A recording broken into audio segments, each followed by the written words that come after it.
လို့အားလုံးမင်္ဂလာပါမင်္ဂလာပါโอเคဒီနေ့မှာဆိုရင်တော့ကျွန်တော်တို့အပတ်စဉ်တင်ဆက်နေတဲ့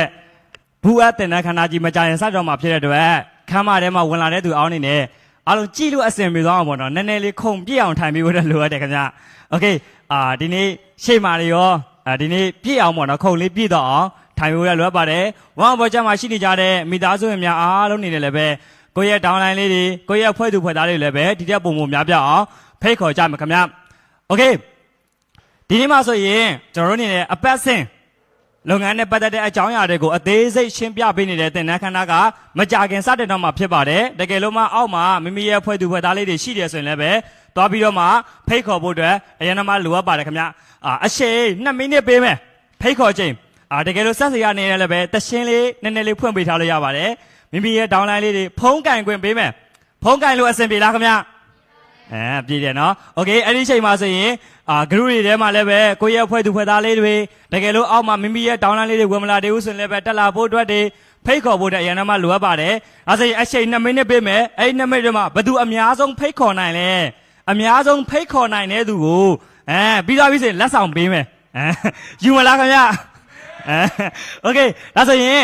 ်ဆက်စရာတရှင်းလေးနဲ့ဖွင့်ထားပေးပြီးတော့မှကိုယ့်ရဲ့ဒေါင်းလိုင်းလေးတွေကိုယ့်ရဲ့ဖွဲ့သူဖွဲ့သားလေးတွေကိုဒီနေ့ဂရုတွေမှာကောပြီးဝမ် project မှာဒီတဲ့ပုံပုံများပြအောင်ထပ်မံပြီးတော့မှတိုက်တွန်းစာလေးတွေပြီးရင်ဒီနေ့ live ရဲ့ link လေးတွေများစွာပို့ပေးဖို့အတွက်အရင်ကမှလိုအပ်တာဖြစ်ပါတယ်โอเคဒါဆိုရင်ဝမ် project မှာရှိနေကြတဲ့နိုင်ငံတကာကမိသားစုဝင်များအားလုံးနေတယ်လည်းပဲဒီနေ့ကိုယ့်ရဲ့ဖွဲ့သူဖွဲ့သားလေးတွေကိုယ့်ရဲ့ဒေါင်းလိုင်းလေးတွေနိုင်ငံတကာမှာကိုနဲ့တူလက်တွဲလုပ်ကိုင်နေတဲ့သူတွေအားလုံးနေနဲ့ဝင်မလာသေးဘူးဆိုရင်ထပ်မံပြီးတော့မှတိုက်တွန်းစာလေးတွေအောက်မှာလည်းပဲဝင်လာပြီဆိုရင်guarantee အောင်နှုတ်ဆက်စာလေးတွေများလေးရေးလာပေးကြမယ်ခင်ဗျာโอเคဒီနေ့ပြင်မှာရှိနေကြတဲ့အခန်းထဲမှာရှိနေကြတဲ့မိသားစုတွေများကလည်းပဲကိုယ့်ရဲ့ဖွဲ့သူဖွဲ့သားလေးတွေ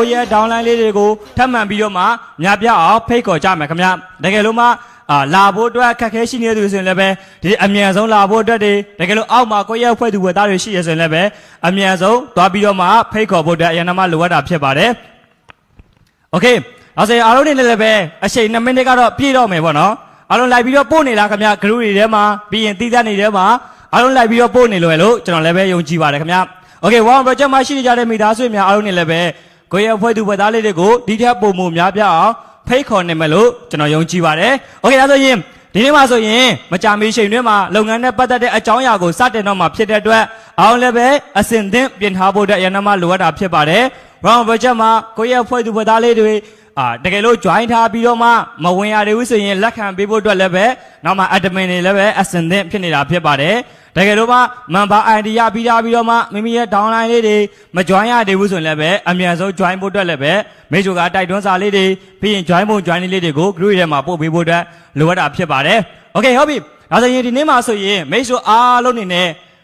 လုပ်ငန်းနဲ့ပတ်သက်တဲ့အကြောင်းအရာကိုမကြခင်စတင်တော့မှာဖြစ်ပါတယ်အဲ့ဒီနေရာမှာဆိုရင်ကျွန်တော်အနေနဲ့MG ဆိုတဲ့နေရာကနေတော့မှကုညီတင်ဆက်ပေးတော့မှဖြစ်ပါတယ်ခင်ဗျ MG သိလားခင်ဗျဝမ်ဘတ်ချက်မှာရှိတဲ့သူရောသိလားခင်ဗျဘာတော့ MG ကဘာတော့ခင်ဗျမဟုတ်ဘူးမောင်ပါဗျโอเค MG ဆိုတာကတော့ဒီနေ့ပွဲတင်ဆက်ခန်းသားမှာမိတ်ဆွေအားလုံးအတွက်ဘယ်လိုမျိုးအကြောင်းအရာတွေအသေးစိတ်သိရှိမလဲဆိုတဲ့အကြောင်းအရာတွေကိုရှင်းပြပေးမယ်မန်နေဂျာဆိုတဲ့နေရာကနေတော့မှကုညီတင်ဆက်ပေးတော့မှဖြစ်ပါတယ်ခင်ဗျမန်နေဂျာကနေပြီးတော့ကုညီတင်ဆက်ပေးမယ်ကျွန်တော်ရဲ့နာမည်ကတော့ငိမ့်တီဟာလို့ခေါ်ပါတယ်စီဝိုင်းနဲ့မိတ်ဆက်ပေးသူကတော့ apply ညမငုဝါလင်းဖြစ်ပါတယ်ခင်ဗျမိတ်ဆွေကိုလည်းပဲမိတ်ဆက်ပေးတဲ့သူရှိလိမ့်မယ်မိတ်ဆွေရဲ့ apply တွေလက်ခုပ်တန်ကျဲလေးပါခင်ဗျဝမ်ဘတ်ချက်မှာကြည့်နေကြတဲ့မိသားစုများအားလုံးနေလည်းပဲကိုယ့်ရဲ့ apply မိတ်ဆက်စာလေးတွေကိုယ့်ရဲ့အဖွဲ့သူဝတ်သားလေးတွေကိုယ်တိုင်ကကျေးဇူးတင်စာလေးတွေများလေးရေးလာဖို့အတွက်အရင်ကမှလိုအပ်တာဖြစ်ပါတယ်ခင်ဗျโอเคဒီနေ့မှာဆိုရင်အပတ်စဉ်လုပ်ငန်းနဲ့ပတ်သက်တဲ့အကြောင်းအရာအသေးစိတ်ကိုမိတ်ဆွေတွေနဲ့နားထောင်နေကြတဲ့ Telegram group တွေ online တွေကထက်အပြင်မှာလက်တွေ့လက်ကျလုပ်ငန်းနဲ့ပတ်သက်တဲ့အကြောင်းအရာကိုအသေးစိတ်သိရှိမှာဖြစ်ပါတယ်ခင်ဗျဒီနေ့မိတ်ဆွေအားလုံးကိုအသေးစိတ်လာပြီးတော့မှရှင်းပြပေးမဲ့သင်တန်းခန်းသားရဲ့နာမည်ကဆိုရင်ဘူးရဲ့ you are business လို့ခေါ်တဲ့မိတ်ဆွေရဲ့စီးပွားရေးတွေကိုပုံမမြင့်တင်စေဖို့အတွက်မိတ်ဆွေရဲ့စီးပွားရေးပိုင်းဆိုင်ရာတွေကိုပုံမပြီးတော့ကောင်းမွန်စေဖို့အတွက်အကြံပေးစီးပွားရေးအကြံပေးတွေကျန်းမာရေးအကြံဉာဏ်ပေးတွေဆိုပြီးတော့မှအပိုင်းကဏ္ဍတွေနဲ့မိတ်ဆွေကိုလာရောက်ပြီးတော့မှရှင်းပြပေးမှာဖြစ်ပါတယ်ခင်ဗျာ ဝမ်ဘတ်ချက်မှာကြီးကျူးနေကြတဲ့သူတွေလည်းပဲမိတ်ဆွေကိုအကြံဉာဏ်ပေးမဲ့သူတွေကလည်းပဲအားလုံးနေနဲ့အစင်သက်ရှိနေတာဖြစ်ပါတယ်ဒီလူတွေကဆိုရင်စစမိုးရုံဝဲဖြစ်တဲ့ဒီနေ့အယုဒ္ဓယဆိုတဲ့ရုံဝဲကနေပြီးတော့မှလာရောက်ပြီးတော့မှမိတ်ဆွေအားလုံးတို့အခွင့်အလမ်းလာပြီးတော့ပေးမှာဖြစ်ပါတယ်ခင်ဗျာโอเคဒါဆိုရင်ပထမအဆုံးပိုင်းဖြစ်တဲ့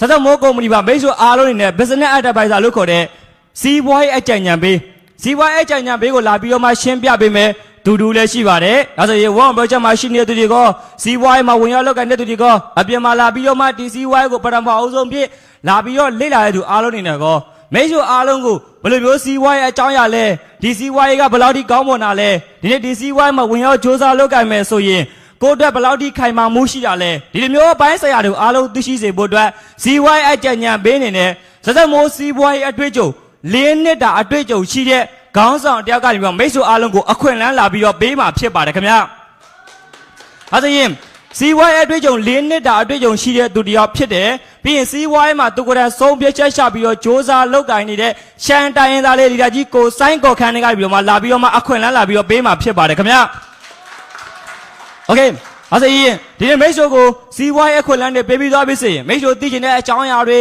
ကျမ်းမာရေးပိုင်းဆိုင်ရာတွေမိတ်ဆွေကပို့ပြီးတော့မှတိုင်ပင်ခြင်းတဲ့အချက်လက်တွေကိုအသေးစိတ်သိရှိပိုင်ဆိုင်စေဖို့အတွက်မိတ်ဆွေအားလုံးကိုဝေနဲ့ advisor လို့ခေါ်တဲ့ကျမ်းမာရေးပိုင်းဆိုင်ရာတိုင်ပင်ဆွေးနွေးဖို့အတွက်စီးပွားရေးအတွေ့အကြုံ9နှစ်တာအတွေ့အကြုံရှိတဲ့ leader တယောက်ကိုမျှဝေပေးဖို့အတွက်ကျွန်တော်ဖိတ်ခေါ်ပေးတာဖြစ်ပါတယ်ခင်ဗျာ။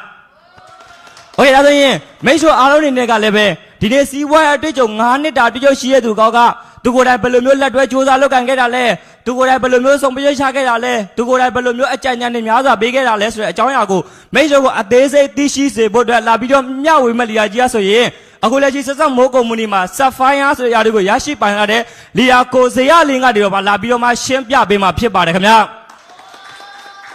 Okay ဒါဆိုရင်တော့ဒီနေ့မိတ်ဆွေအားလုံးကိုလာပြီးတော့မှရှင်းပြပေးမဲ့သူတွေကဆိုရင်ဒီစီဝဲအတွေ့အကြုံရှိပြီးတော့မှသူတို့ကိုယ်တိုင်နားလေသဘောပေါက်အသေးသေးသိရှိစေဖို့အတွက်မိတ်ဆွေပိုင်ဆိုင်ထားတဲ့စီဝဲအခွင့်အလမ်းဘယ်လောက်ထိတန်ဖိုးရှိလဲဆိုတဲ့အရာတွေကိုအသေးစိတ်ရှင်းပြပေးတော့မှဖြစ်တဲ့အတွက်အားလုံးစနစ်တကျမအေးမငိုက်ဖ ೇನೆ အချိန်တနာရီကျော်ဝင်းချင်လေးတင်ယူပေးလို့ရမလားခင်ဗျာ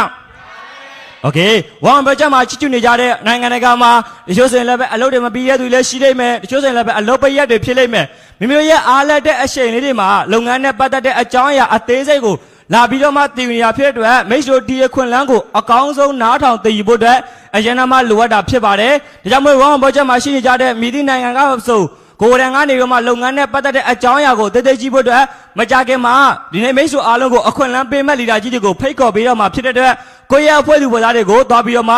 ှဖိတ်ခေါ်ဖို့လည်းအရင်ကမှလိုအပ်ပါတယ်။ဒါဆိုရင်အပြင်မှာရှိနေကြတဲ့သူတွေအားလုံးနေနဲ့ကောဒီနေ့အခွင့်အလမ်းကြောင်းကိုလာပြီးတော့မျှဝေမဲ့သူတွေကိုဖိတ်ခေါ်ပေးတော့မှဖြစ်တဲ့အတွက်အားလုံးအစင်သင့်ဖြစ်ပြီလားဆိုတော့နည်းနည်းလေးစမ်းသပ်ဖို့အတွက်လိုအပ်တယ်ခင်ဗျာ။ Okay ဒီဘက်ရှာအစင်သင့်ဖြစ်ပြီလား။ဖြစ်ပါပြီ။ဒီဘက်ရှာအစင်သင့်ဖြစ်ပြီလား။ဖြစ်ပါပြီ။ Okay ဟိုဘက်ရှာနဲ့အတန်ပိုကျဲနေ။ဒါပေမဲ့ဟိုဘက်ရှာမှာအကုန်လုံးကအမျိုးသမီးတွေကြီးပဲဖြစ်နေတာ။ Okay ဟုတ်ပြီ။ဒါဆိုရင်အားလုံးကလည်းအစင်သင့်ဖြစ်နေမယ်လို့ယုံကြည်ပါတယ်။ဒီနေ့ပုံမပြီးတော့မှမိတ်ဆွေအားလုံးနေနဲ့အခွင့်အလမ်းပုံမပြီးတော့မှယူနိုင်ဖို့အတွက်ကိုယ့်ရဲ့ဒေါင်းလိုင်းလေးတွေကိုဒီတက်ပို့ပြီးတော့မှဖိတ်ခေါ်ဖို့အတွက်အရင်ကမှလိုအပ်တာဖြစ်ပါတယ်။ Okay ဒါကြောင့်မလို့အားလုံးကိုစီကလည်းပဲအခွင့်အလမ်းကိုယူဖို့အတွက်1 budget မှာရှိနေသူတွေကပြင်ပကိုစီမှာရှိနေသူအားလုံးကလည်းပဲအခွင့်အလမ်းကိုအားလုံးရယူပိုင်ဆိုင်ဖို့အတွက်အစင်သင့်ဖြစ်နေဖြစ်တဲ့အတွက်ပထမအဦးဆုံးဖြစ်တဲ့မိတ်ဆွေသိကျင်နေတဲ့စီးပွားရေးအကြံဉာဏ်ပေးမိတ်ဆွေကိုစီးပွားရေးအခွင့်အလမ်းပြီးတော့လာပြီးတော့မျှဝေပေးမယ်ဒီဟာကြီးကိုစိုင်းကော်ခန်းကိုကျွန်တော်နေနဲ့ဆင်မြင့်ပေါ်သို့ဖိတ်ခေါ်ပါတယ်ခင်ဗျာ။ Okay တော့ဒီနေ့ကဗာနေလေခင်ဗျာတရင်ကိုနေပေါ့နော်ပုံမှန်ဆိုလို့ရှိရင်ဒီအချိန်ဆိုဘာလို့ကြလဲပန်းစံတော်တဲ့လူတွေပါလားတို့မဟုတ်အိပ်ရမှာပဲအိပ်နေတဲ့လူတွေပါလားပါတယ်နော်ကျွန်တော်တို့လည်းတစ်ချိန်လုံးကဒီအချိန်ဆိုလို့ရှိရင်အိပ်ကောင်းတဲ့အချိန်ပေါ့နော်โอเคဒါမဲ့ဒီနေ့လေခင်းမှာကျွန်တော်တို့အားလုံးနေနဲ့ဒါလာရောက်ပြီးတော့အခွင့်အလမ်းတွေအတူတူယူကြမယ်ခင်ဗျာโอเคအားလုံးအနေနဲ့အစင်သိပြီလားโอเคကျွန်တော်လည်းဒီကနေ့လေခင်းမှာကျွန်တော်တို့အားလုံးအနေနဲ့ဒါ Boat and Your Business ဆိုတဲ့တင်တန်းနဲ့ကျွန်တော်အားလုံးအနေနဲ့အတူတူဝင်ရောက်ပြီးတော့လေ့လာကြမယ်โอเคအဝေးကနေတကယ်လို့ကွာယုံကိုမလာနိုင်ဘူးနော်ယုံနဲ့လည်းဝေးတယ်တခြားတော့နိုင်ငံမှာနေတယ်ဆိုလို့ရှိရင်ကျွန်တော်တို့ဒီ Facebook ကနေတစင်း Walk at Home Project တင်တန်းကနေအားလုံးအနေနဲ့တင်ယူလို့ရပါတယ်တကယ်လို့ကိုယ့်ရဲ့အဖွဲ့သားလေးဝင်မလာသေးဘူးဆိုလို့ရှိရင်လည်းထပ်မံပြီးတော့ ဖိတ်ခေါ်ပေးပါလို့ကျွန်တော်ကအားလုံးကိုတတိပေးရှင်ပါတယ်ခင်ဗျအပြင်မှာရောက်ရှိနေကြတဲ့သူတွေအားလုံးကလည်းနော်ကိုဒီနေ့ကိုရဲ့တောင်းလိုက်လေးရုံနဲ့နီးစပ်ဆုံးရှိခဲ့တယ်ဆိုလို့ရှိရင်အချိန်မီပါတဲ့တယ်ခင်ဗျနော်အချိန်မီပါတဲ့တယ်ဒါဆိုလို့ရှိရင်ဖုန်းလေးတွေခေါ်လို့ရတဲ့တယ်ဆိုလို့ရှိရင်ဒါတီတင်တန်းတက်မှာဝင်ရောက်ပြီးတော့လေ့လာဖို့အားလုံးနေတယ်ထပ်မှန်ပြီးတော့ဖိတ်ခေါ်ပေးလို့ရပါတယ်ခင်ဗျโอเคဒါဆိုလို့ရှိရင်ဒီကနေ့ဒီနေ့တင်တန်းဟာဆိုလို့ရှိရင်လူတွေကလည်းဒါ one on project ဆိုလို့ရှိရင်အများကြီးပဲတွေ့ရတယ်အပြင်မှာလာပြီးတော့လေ့လာနေတဲ့လူဆိုလို့ရှိရင်လည်းအများကြီးကိုမှတွေ့ရပါတယ်ခင်ဗျ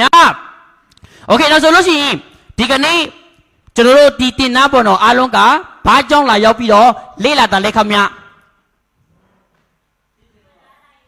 ျအခုလာရောက်ပြီးတော့ယူကြတယ်ဟုတ်တယ်မလားတိကျတယ်ကျွန်တော်တို့ပုံမူပြီးတော့ကောင်းမွန်တဲ့ဘောကိုပိုက်ဆိုင်ရရှိစီဖို့အတွက်ဖြစ်တယ်ဒါကြောင့်ဒီကနေ့ဒီတင်တန်းမှာဝင်ရောက်ပြီးတော့လေ့လာနေကြတဲ့သူတွေအားလုံးအနေနဲ့ဒါလူတွေရဲ့ဘဝပေါ့နော်ပုံမူပြီးတော့တိုးတက်နေတဲ့အခွင့်အရေးတွေရရှိစေချင်လို့ဒီကနေ့လာပြီးတော့လေ့လာကြတာမဟုတ်လားခင်ဗျ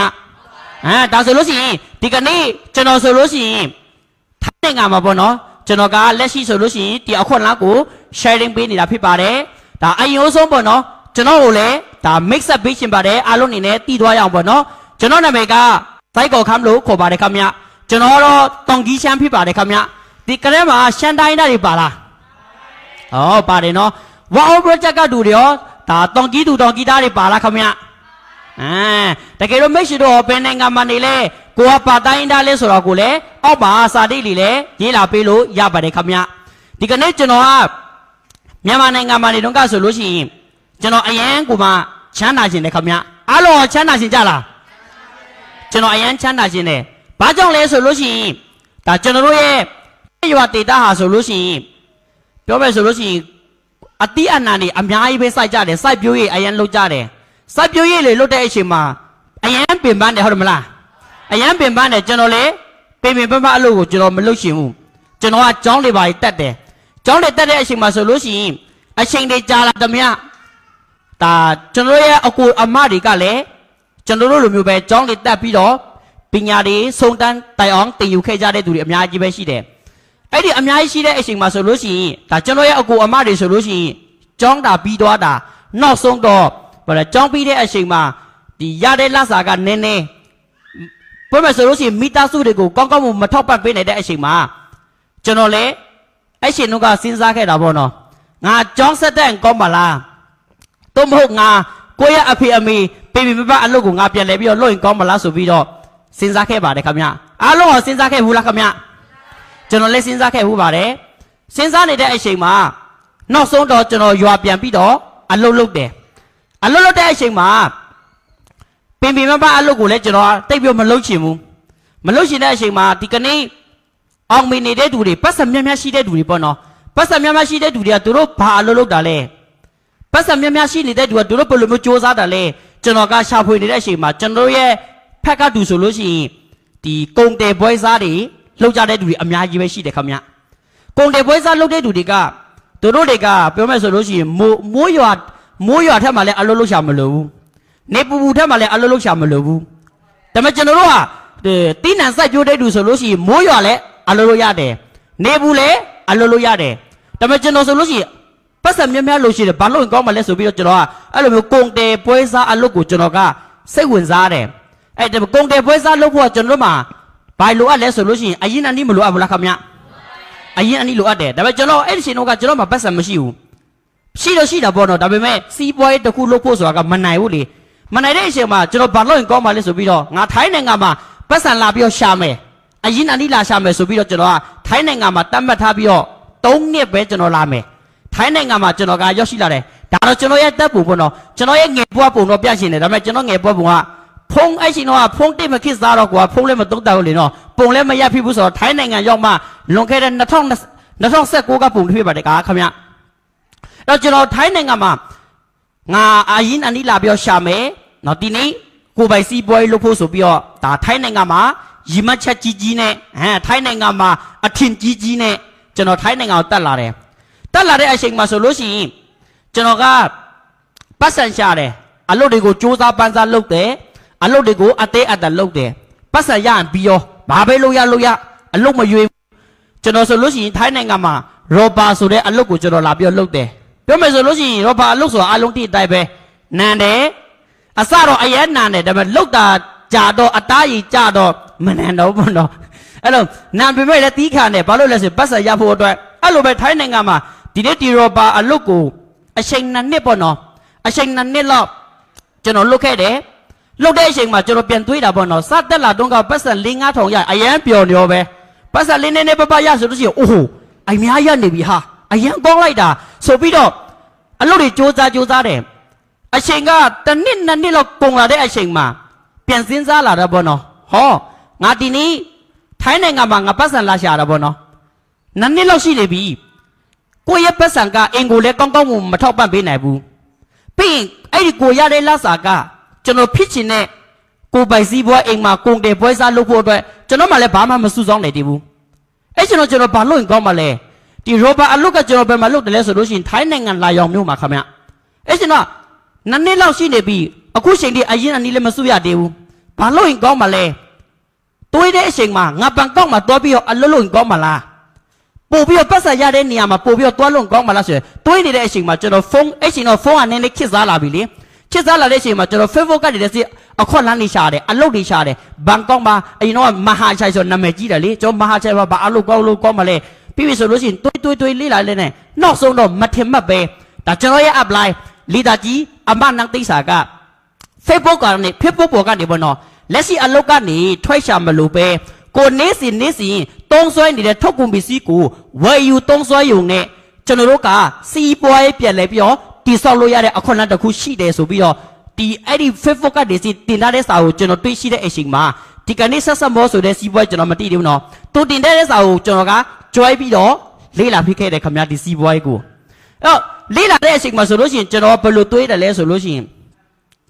်ဒီနေ့တင်တန်းထဲမှာဝင်သွားတယ်ပေါ့အခုလိုမျိုးဒါတန်နင်းကိုတွေနေတို့ဆိုလို့ရှိရင်ဒီလိုမျိုး Form Project Decision တင်ယူခဲ့တယ်တင်ယူခဲ့တဲ့အချိန်မှာဆိုလို့ရှိရင်ဒီနေ့ဒီစီးပွားကကျွန်တော်တို့နေ့စဉ်တုံးနေတဲ့ပစ္စည်းကိုဝယ်သုံးနေစီးပွားလုပ်တယ်ကျွန်တော်ပြန်တွေးတာပေါ့နော်အားလုံးနေနဲ့လက်တွေးကြည့်ပေါ့နော်ကျွန်တော်တို့ထိုင်းနိုင်ငံမှာတနေ့တာမှာကျွန်တော်တို့လိုအပ်နေတဲ့လူသုံးကုန်ပစ္စည်းတွေမဝယ်နေကြပါလားခင်ဗျဟိုအဝေးကလူတွေရောထိုင်းနိုင်ငံမှာမဟုတ်ပဲတခြားနိုင်ငံမှာနေတော့ပစ္စည်းတွေမဝယ်သုံးနေရဘူးလားတေချာတွေဝယ်သုံးနေရတာပဲဒါဆိုကျွန်တော်ပြန်စဉ်းစားတယ်အပြင်မှာကျွန်တော်တို့ဝယ်သုံးနေတဲ့ပစ္စည်းကကျွန်တော်မှဘာအကျိုးခံစားခွင့်ရလဲဘာမှမရတော့ဒါပေမဲ့ဒီနေ့ဒီကိုမန်ဒီမှာကိုတို့နေ့စဉ်သုံးပစ္စည်းကိုဝယ်သုံးတဲ့စီးပွားရေးလုပ်တယ်ဆိုတဲ့အချက်ကိုကျွန်တော်ကသဘောပေါက်တော့တာပေါ့နော်ဘာလို့လဲဆိုလို့ရှိရင်တချိန်လုံးကကျွန်တော်ရဲ့ရည်မှန်းချက်ကကိုပိုင်စီးပွားရေးလုပ်ဖို့ပတ်စံအရင်300နဲ့ကျွန်တော်ထိုင်းနိုင်ငံမှာလာပြောရှာတာဒါပေမဲ့ဒီနေ့ဒီချိန်ထိကျွန်တော်ကအရင်အနည်း300ဆိုတာကကျွန်တော်မှဘာမှမစုဆောင်းနိုင်သေးဘူးဒါပေမဲ့ဒီနေ့ဒီစီးပွားရေးကတနေ့တာမှာကျွန်တော်တို့တုံးနေတဲ့ပစ္စည်းကိုဝယ်သုံးတဲ့စီးပွားရေးလုပ်လို့ရတယ်ဆိုတော့အဲ့ဒီချက်ကိုသဘောကျပြီးတော့ဆက်ဆက်ဖို့ကိုမှန်ဒီပါပဲကျွန်တော်စတင်ပြီးတော့ဆုံးဖြတ်ချက်လက်သွဲခဲ့ပါတယ်ခင်ဗျာစဉ်းစားကြည့်တော့မိတ်ဆွေတို့ ਨੇ အရင်အနီးတကယ်လို့ဒါအခုလိုမျိုးခစ်မှာပေါ့နော်300ရှိမယ်နိုင်ငံရေးမကောင်းငွေကြေးဖုံးကွာမှုဖြစ်တယ်ခစ်တွေလည်းမကောင်းမြန်မာနိုင်ငံပြန်ပြီးပါစီးပွားရေးလုပ်မှလဲ300ရင်300ရအောင်300ရအောင်ပြန်ကန်ကောင်းနေပြီဟုတ်တယ်မလာ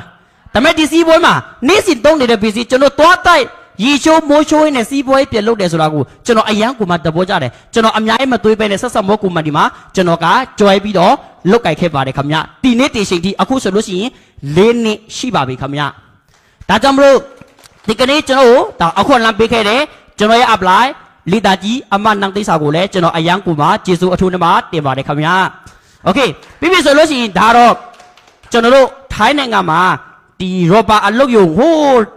လာယောင်ကနေကျွန်တော်ဒီစီးပွားနဲ့စူးစမ်းရင်းနဲ့ရာထူးတွေရလာတဲ့အချိန်မှာပထမအဦးဆုံးယုံတွေလာရောက်ပြီးတော့လေ့လာခဲ့တဲ့အချိန်ဖြစ်ပါတယ်ခင်ဗျာဒါတော့ကျွန်တော်ဖြစ်ပါတယ်ဒါတော့ကျွန်တော်ရဲ့လီတာကြီးအမနောက်ထွေးလူနော်ပြီးပြီဆိုလို့ရှိရင်ဒါအခုစိုက်ဆွေဒါတော့ကျွန်တော်လည်းမတိတော့ပြောက်သွားပြီပေါ့နော်ဒါတော့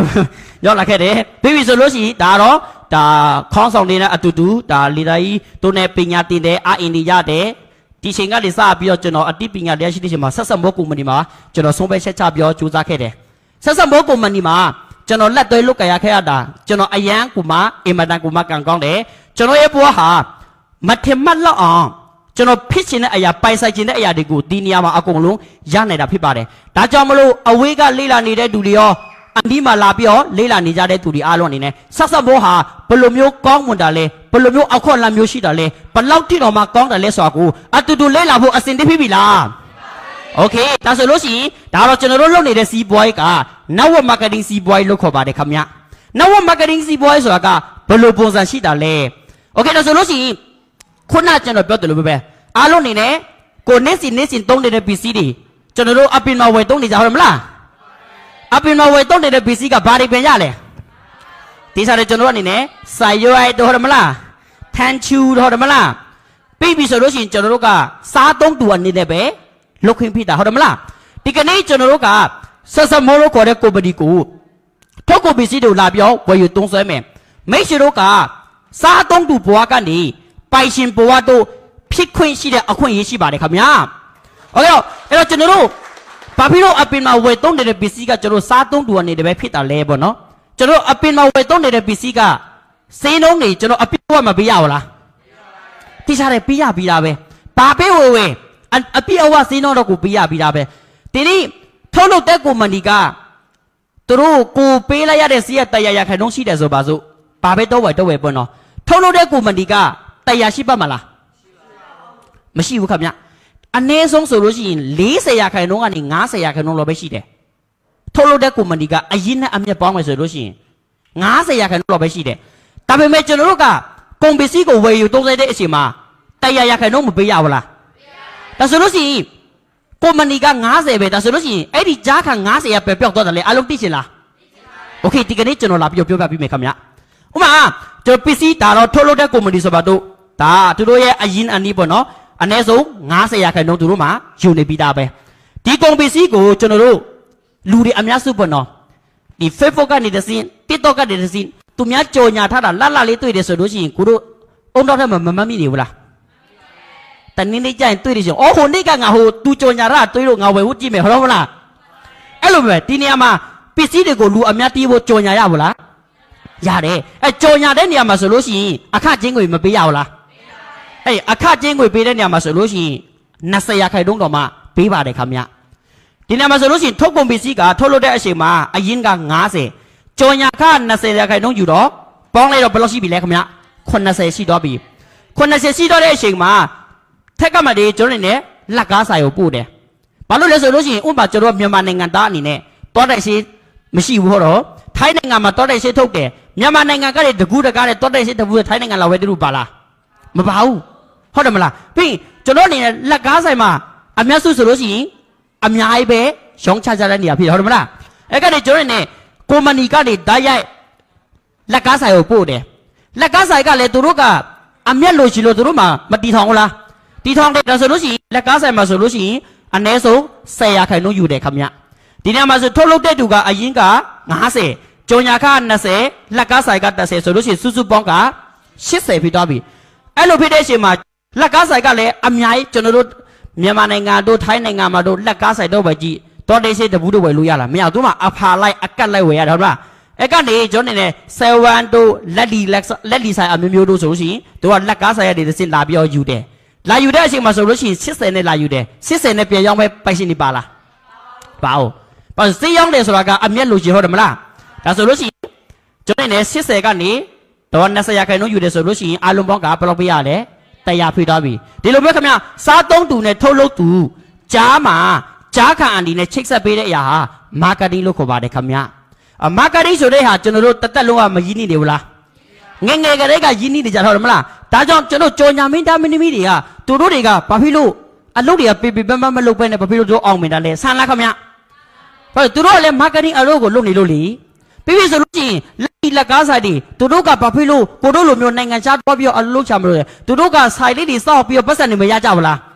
းဘာသူတို့ကလည်းမာကတင်အလုပ်ကိုလုပ်နေတာဖြစ်ပါတယ်ဒါကြောင့်ဒီကတို့အပင်မှာသုံးနေတဲ့ပစ္စည်းတွေကိုကျွန်တော်ကစားသုံးသူအနေနဲ့ပဲလုပ်ခွင့်ရှိတယ်ထုံဒီလက်ကောင်းပါပဲခင်ဗ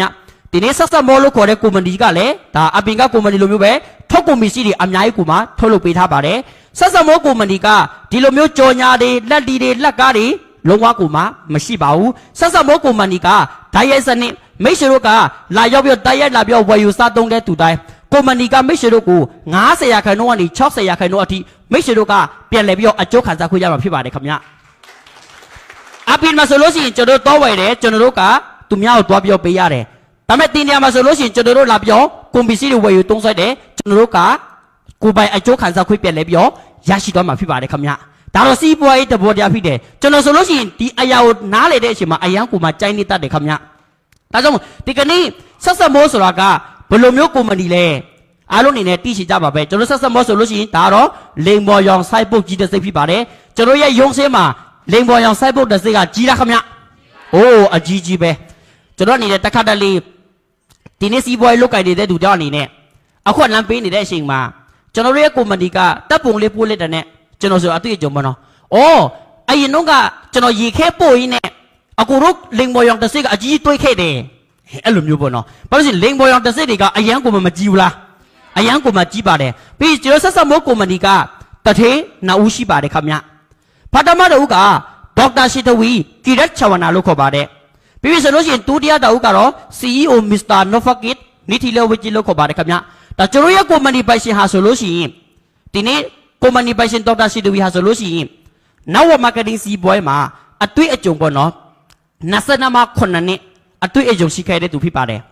နောက်ဝမာကတင်စီပွဲလောကထက်မှာလောက်ကင်ခဲ့ပြီးတော့တလားမှာဘတ်ငွေ2တန်းနဲ့မှာ9သိန်းပတ်အထိအောင်မြင်ခဲ့တဲ့သူဖြစ်ပါတယ်ဒီကနေ့သူကိုယ်တိုင်ဆိုလို့ရှိရင်ထိုင်းနိုင်ငံမှာစီရီယက်စေယုံကြီးမှာဘာရာကူပွဲရရှိထားတဲ့ဒေါက်တာရှာဝန်တောက်လည်းဖြစ်တယ်ခင်ဗျလက်ရှိဆက်ဆက်မောကုမ္ပဏီတစ်ခုလုံးကိုကုမ္ပဏီပိုင်ရှင်ကိုယ်တိုင်လက်တွေ့ပညာတွေတင်ကြားပေးတယ်အားလုံးတွေ့ပါတချို့တော့တနင်္ဂနွေနေ့တို့ပြီးဆိုလို့ရှိရင်အင်္ဂါနေ့ဆိုလို့ရှိရင် Zoom meeting မှာတွေကုမ္ပဏီပိုင်ရှင်ကိုယ်တိုင်တင်ကြားပေးတယ်ခင်ဗျဘာသာပြန်နေလည်းရှိပါတယ်ဒါမကောင်းလားဘာလို့လဲဆိုလို့ရှိရင်နောက်ဝမာကတင်စီပွဲအတွေ့အကြုံရှိတဲ့သူတယောက်ကနေကျွန်တော်တို့ကိုပြန်လဲပြောတင်ကြားပေးတဲ့အချိန်မှာကျွန်တော်တို့ကစီးပွဲမလုတ်ကြိုက်ခဲ့ဘူးတော့မှအောင်မီလို့မရဘူးလားရတယ်ခင်ဗျပြီးဒုတိယတအုပ်က CEO Mr. Novakit နိတဝိကျ CEO ဆိုတာကကျွန်တော်ကုမ္ပဏီတစ်ခုကိုပြောလို့စီမံခန့်ခွဲပေးတဲ့သူလို့ခေါ်တယ်အပြင်မှာဆိုလို့ရှိရင်သူတို့ရဲ့ကုမ္ပဏီကိုအောင်မြင်မှုရရှိချေဖို့ဆိုလို့ရှိရင်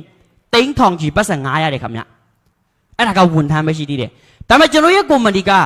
ဝန်ထမ်းလည်းမဟုတ်တယ်လို့မျိုးကျွန်တော်ရဲ့ကုမ္ပဏီကပိုင်ရှင်လည်းဖြစ်ပါတယ်ခင်ဗျဒါဆိုလို့ရှိရင်ပိုင်ရှင်တယောက်အနေနဲ့သူတို့ရဲ့ကုမ္ပဏီကိုဘယ်လောက်ထိတော့မှတိုးတက်အောင်လုပ်ပါလဲခင်ဗျစဉ်းစားကြည့်နော်အများကြီးကိုမှပဲဟုတ်လားခင်ဗျဒါတော့ကိုကျွန်တော်ရဲ့ကုမ္ပဏီပိုင်ရှင်တထေးနဲ့ဦးဖြစ်ပါတယ်ဒီကနေ့ဆက်ဆက်မိုးကုမ္ပဏီဆိုလို့ရှိရင်ဒီနေ့တီထောင်လာခဲ့တာဆိုလို့ရှိရင်တော့73နှစ်ရှိပါပြီခင်ဗျဆက်ဆက်မိုးကုမ္ပဏီမှာလာပြီးတော့လက်သွဲလုပ်ကြတဲ့သူတွေအားလုံးအနေနဲ့ဒါကျွန်တော်အနေနဲ့ကျမ်းမာရေးတွေပုံမှုပြီးတော့ကောင်းလွန်လာစေတာခင်ဗျဒီနေ့ကျွန်တော်နေ့စဉ်သုံးနေတဲ့ထုတ်ကုန်ပစ္စည်းတွေမှာဆိုလို့ရှိရင်ဒါကျမ်းမာရေးနဲ့ပတ်သက်ပစ္စည်းတွေလည်းရှိတာဖြစ်တဲ့ကြောင့်မလို့မိတ်ဆွေတို့ရဲ့ကျမ်းမာရေးလည်းပုံပြီးတော့ကောင်းမွန်လာစေတယ်ပြီးပြီဆိုလို့ရှိရင်ဒါထပ်မံပြီးတော့တပ်ပုံတွေ့လာလို့ရတယ်ဒါဆိုလို့ရှိရင်ငွေရေးကြေးရေးပိုင်းမှာလည်းအဆင်ပြေတယ်ပြီးပြီဆိုလို့ရှိရင် mindset မိတ်ဆွေတွေနဲ့အတွေ့အခေါ်ပါရှိရောပြီးပြီဆိုလို့ရှိရင်ပြန်ပြီးတော့ sharing တယောက်ပြန်လဲပြောမျှဝေတဲ့အပိုင်းတွေရောမိတ်ဆွေတွေနဲ့လုပ်ခွင့်လို့ရတယ်ခင်ဗျကိုတယောက်တည်းကောင်းပြီးတော့ကိုရဲ့အတိမိတ်ဆွေတန်ငယ်ရှင်းတွေကိုကိုလိုမျိုးကောင်းဝင်တဲ့ဘောကိုလည်းခေါ်ဆောင်လို့ရတဲ့နေရာတစ်ခုဖြစ်ပါတယ်ကောင်းလားခင်ဗျအိုးအယံကူမကောင်းတယ်ဒီကနေ့ဆက်ဆက်မိုးကုမ္ပဏီကခုနပစ္စည်းအမျိုးအစားပေါင်းအများကြီးထက်မှာဆိုလို့ရှိရင်ဒီနေ့ထုတ်လုပ်ပေးတဲ့သူကတော့ကျွန်တော်ရဲ့ကုမ္ပဏီပိုင်ရှင်ဒေါက်တာရှိတဝီကြည်ရရှာဝနာကိုတိုင်ပစ္စည်းကထုတ်လုပ်ပေးတာဖြစ်ပါတယ်ထုတ်လုပ်တဲ့နေရာမှာဆိုလို့ရှိရင်ဆက်ဆက်မိုးကုမ္ပဏီကကိုပိုင်စက်ရုံရှိတယ်ခင်ဗျတခြားတော့နေရာစက်ရုံကယူလာတာမဟုတ်ဆက်ဆက်မိုးကုမ္ပဏီက SCN Innovative လို့ခေါ်တဲ့ကိုပိုင်စက်ရုံရှိပါတယ်ပြီးရင်ကိုပိုင်စက်ရုံအပြင်တခြားတော့ဒီစက်ရုံ16လုံးပတ္တနာအနေနဲ့လာပြီးတော့လက်သွဲလုပ်ကြတယ်ခင်ဗျပြီးပြီဆိုလို့ရှိရင်ဒီနေရာမှာဆိုလို့ရှိရင်ထုတ်ကုန်ပစ္စည်းတွေအားလုံးကဆိုလို့ရှိရင်ကျွမ်းကျင်တဲ့သူတေသနာပညာရှင်ပေါ့နော်တိတ်ပံပညာရှင်တွေကျွမ်းကျင်တဲ့သူပေါ့နော်အယောက်600တော့မောဆက်ဆက်မိုးကုမ္ပဏီပစ္စည်းတွေကိုစစ်ဆေးပြီးတော့ထုတ်လုပ်ထားပါတယ်ခင်ဗျကောင်းလားခင်ဗျအယံကူမှာကောင်းတယ်ပြီးပြီဆိုလို့ရှိရင်ကျွန်တော်ဆက်ဆက်မိုးကုမ္ပဏီမှာဒါကျွန်တော် online ပုံမှာပဲနာမည်ကြီးတာမဟုတ်နော်ဆက်ဆက်မောကုမ္ပဏီကတချို့တော့ဆိုလို့ရှိရင် Facebook TikTok ကနေဆိုလို့ရှိရင်အိုး social media ပုံမှာဆက်ဆက်မောနဲ့ပတ်သက်တဲ့ဆိုလို့ရှိရင်အယံကူမှာပြန့်တယ် online ပုံမှာပဲနာမည်ကြီးတာမဟုတ်ကျွန်တော်ဆက်ဆက်မောကုမ္ပဏီကနိုင်ငံပေါင်း9နိုင်ငံအထိတော်မှာဈေးကွက်ထိုးဖောက်ထားနိုင်တဲ့ကုမ္ပဏီလုံးလည်းဖြစ်ပါတယ်ခင်ဗျအိုးကောင်းလားဒါကြောင့်နိုင်ငံခြားမှာရောက်နေကြတဲ့သူတွေအားလုံးနေနဲ့တခါလေတွေးလိမ့်မယ်အော်ကျွန်တော်တို့ကထိုင်းနိုင်ငံမှာမနေရဘူးကျွန်တော်တို့အောင်မြင်လို့ရပါမလားအောင်မြင်လို့ရတယ်ခင်ဗျဘာဖြစ်လို့လဲဆိုလို့ရှိရင်ဆက်ဆက်မိုးကုမ္ပဏီကနိုင်ငံတကာဖွင့်လှစ်ထားတာဖြစ်တဲ့ကြောင့်မလို့ကိုရှိတဲ့နိုင်ငံမှာကိုအကောင်းဆုံးစူးစမ်းလို့ရပါတယ်ခင်ဗျပြီးပြီဆိုလို့ရှိရင်ထိုင်းနိုင်ငံထက်မှာဆိုလို့ရှိရင်ရုံးခွဲကစုစုပေါင်း19ရုံးထိတော်မှာဖွင့်လှစ်ထားပေးတယ်ခင်ဗျဒါကျွန်တော်တို့ရဲ့ မြန်မာနိုင်ငံမှာဆိုလို့ရှိရင်လည်း9ရုံအတီးဖွင့်လှစ်ထားပေးတယ်ပြီးပြီဆိုလို့ရှိရင်ဒါကျွန်တော်တခြားတော့လာအိုတွေကမ္ဘောဒီးယားတွေမလေးရှားတွေအင်ဒိုနီးရှားတွေကလည်းရုံးခွဲတွေလည်းဖွင့်လှစ်ထားပေးပါတယ်ခင်ဗျဒါတော့တီထောင်လာခဲ့တာဆိုလို့ရှိရင်73နှစ်ပေါ့နော်73နှစ်ဆိုလို့ရှိရင်ပြောမယ်ဆိုလို့ရှိရင်လိုလိုနဲ့မကြတယ်လိုပေါ့နော်73နှစ်ဆိုတာကလုံးဝကိုမှခိုင်မာတဲ့ကုမ္ပဏီလိုလည်းပြောလို့ရတယ်အများစုပေါ့နော်ဒါတော့ကျွန်တော်ရဲ့အတွေ့အကြုံပေါ့နော်စီးပွားရေးအများစုက3-4နှစ်5နှစ်အတန်လောက်ကြားလာတယ်တဖိဖိနဲ့နာမည်ပြန်ပြောက်တော့တဲ့ကုမ္ပဏီလည်းအများကြီးကိုမှတွေ့ရတယ်ဒါပေမဲ့ကျွန်တော်ဆက်ဆံဖို့ကုမ္ပဏီက73နှစ်တာရက်တည်ခဲ့ပြီးတော့အခုလက်ရှိအောင်မြင်သူတွေအားလုံးတွေ့တဲ့အတိုင်းပဲ Facebook ပေါ်မှာဆိုလို့ရှိရင်အရန်ကိုမှပြန့်နှံ့နေတာတွေ့ရပါတယ်ခင်ဗျာပြီးပြီဆိုလို့ရှိရင်ထုတ်ကုန်ပစ္စည်းအားလုံးပေါင်းဆိုလို့ရှိရင်အမျိုးအစားပေါင်း100ဝန်းကျင်အထိရှိပါတယ်အဲ့ဒီအမျိုးအစားပေါင်း100ဝန်းကျင်ထက်မှာဆိုလို့ရှိရင်ဒါအုပ်စုအနေနဲ့6အုပ်စုရှိပါတယ်ခင်ဗျပြီးပြီဆိုလို့ရှိရင်ကျွန်တော်တို့ကဆက်ဆံဖို့ကုမ္ပဏီပစ္စည်းတွေကိုတုံးဆွဲရင်စိတ်ချရပါဗလားနာအခုမှပဲဝင်လာတဲ့လူတစ်တွေတွေးကောင်းတွေးလိမ့်မယ်ဆက်ဆံဖို့ရဲ့ပစ္စည်းတွေကကျွန်တော်နေနဲ့လူဦးရေတန်ပေါင်း30ဘီလီယံထိတော့မှတုံးဆွဲထားပြီးပြီခင်ဗျဒါတော့ဘယ်ဆိုလို့တုံးဆွဲရင်တော့စိတ်ချလို့ရပါတယ်ပြီးပြီဆိုလို့ရှိရင်ဆက်ဆံဖို့ပစ္စည်းတွေကအရန်ကိုမှနာမည်ကြီးတာဆိုလို့ရှိရင်အလုံးတိတဲ့အတိုင်းပဲကျွန်တော်နေနဲ့ရှားဆောင်လက်ပတ်ဖြုတ်ရည်ပြီးပြီဆိုလို့ရှိရင် SOD ရဲ့ပြီးပြီဆိုလို့ရှိရင် Nutica ရဲ့ပေါ့နော်ဒီပစ္စည်း3ခုကအလုံးနေနဲ့တွေးကြရမလားလွန်ခဲ့တဲ့2020 2019နှစ်ကုန်လုံးကဆိုလို့ရှိရင်ကျွန်တော်ဘာကြုံရလဲကိုဗစ်တွေကြုံရတယ်အဲ့ရှင်လုံးကဆိုလို့ရှိရင်အိုးထိုင်းနိုင်ငံတနိုင်ငံလုံးအလုပ်တွေပေးရတယ်တချို့တော့ကုမ္ပဏီတွေဆိုလို့ရှိရင်ပြုတ်တော့တာပေါ့အရန်ကူမှစိုးဝါနေတဲ့အရှင်ရောက်တယ်လူလျာလည်းတည်တဲ့အရာအများကြီးပဲတွေ့ရတယ်ဒါပေမဲ့ဆက်ဆံမောစီပွဲလှုပ်တဲ့သူတွေကဒီပစ္စည်းတွေကိုတုံးဆွဲပြီးတော့ကျမ်းမာတွန်ဆွမ်းပြီးတော့ဒီပစ္စည်းတွေကိုပြန်လဲပြီးတော့လူတွေအများကြီးကိုပြန်လဲပြီးတော့ဈေးကွက်ဖြန့်ချီတယ်ဒီပစ္စည်းတွေကပဲ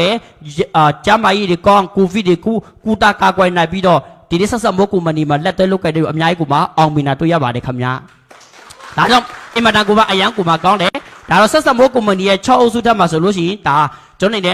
ဒီဟာဆိုလို့ရှိရင်ဒါအိမ်သုံးပစ္စည်းပေါ့နော်ဒီတက်မှာကိုရဲ့မိန်းမနာကိုရဲ့ယောက်ျားအိမ်မှာဆိုလို့ရှိရင်ကျွန်တော်အဝတ်တွေမလျှော်လားဟဲလျှော်တယ်နော်ယောက်ျားလေးတွေလျှော်ကြလား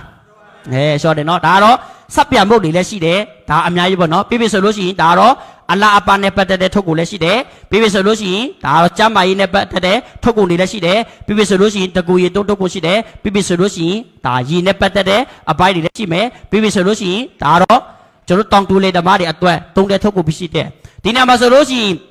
ဒီနေ့မှာပေါ့နော်ဒီကျွန်တော်နဲ့အိုမင်းကြီးကျော်မှုကို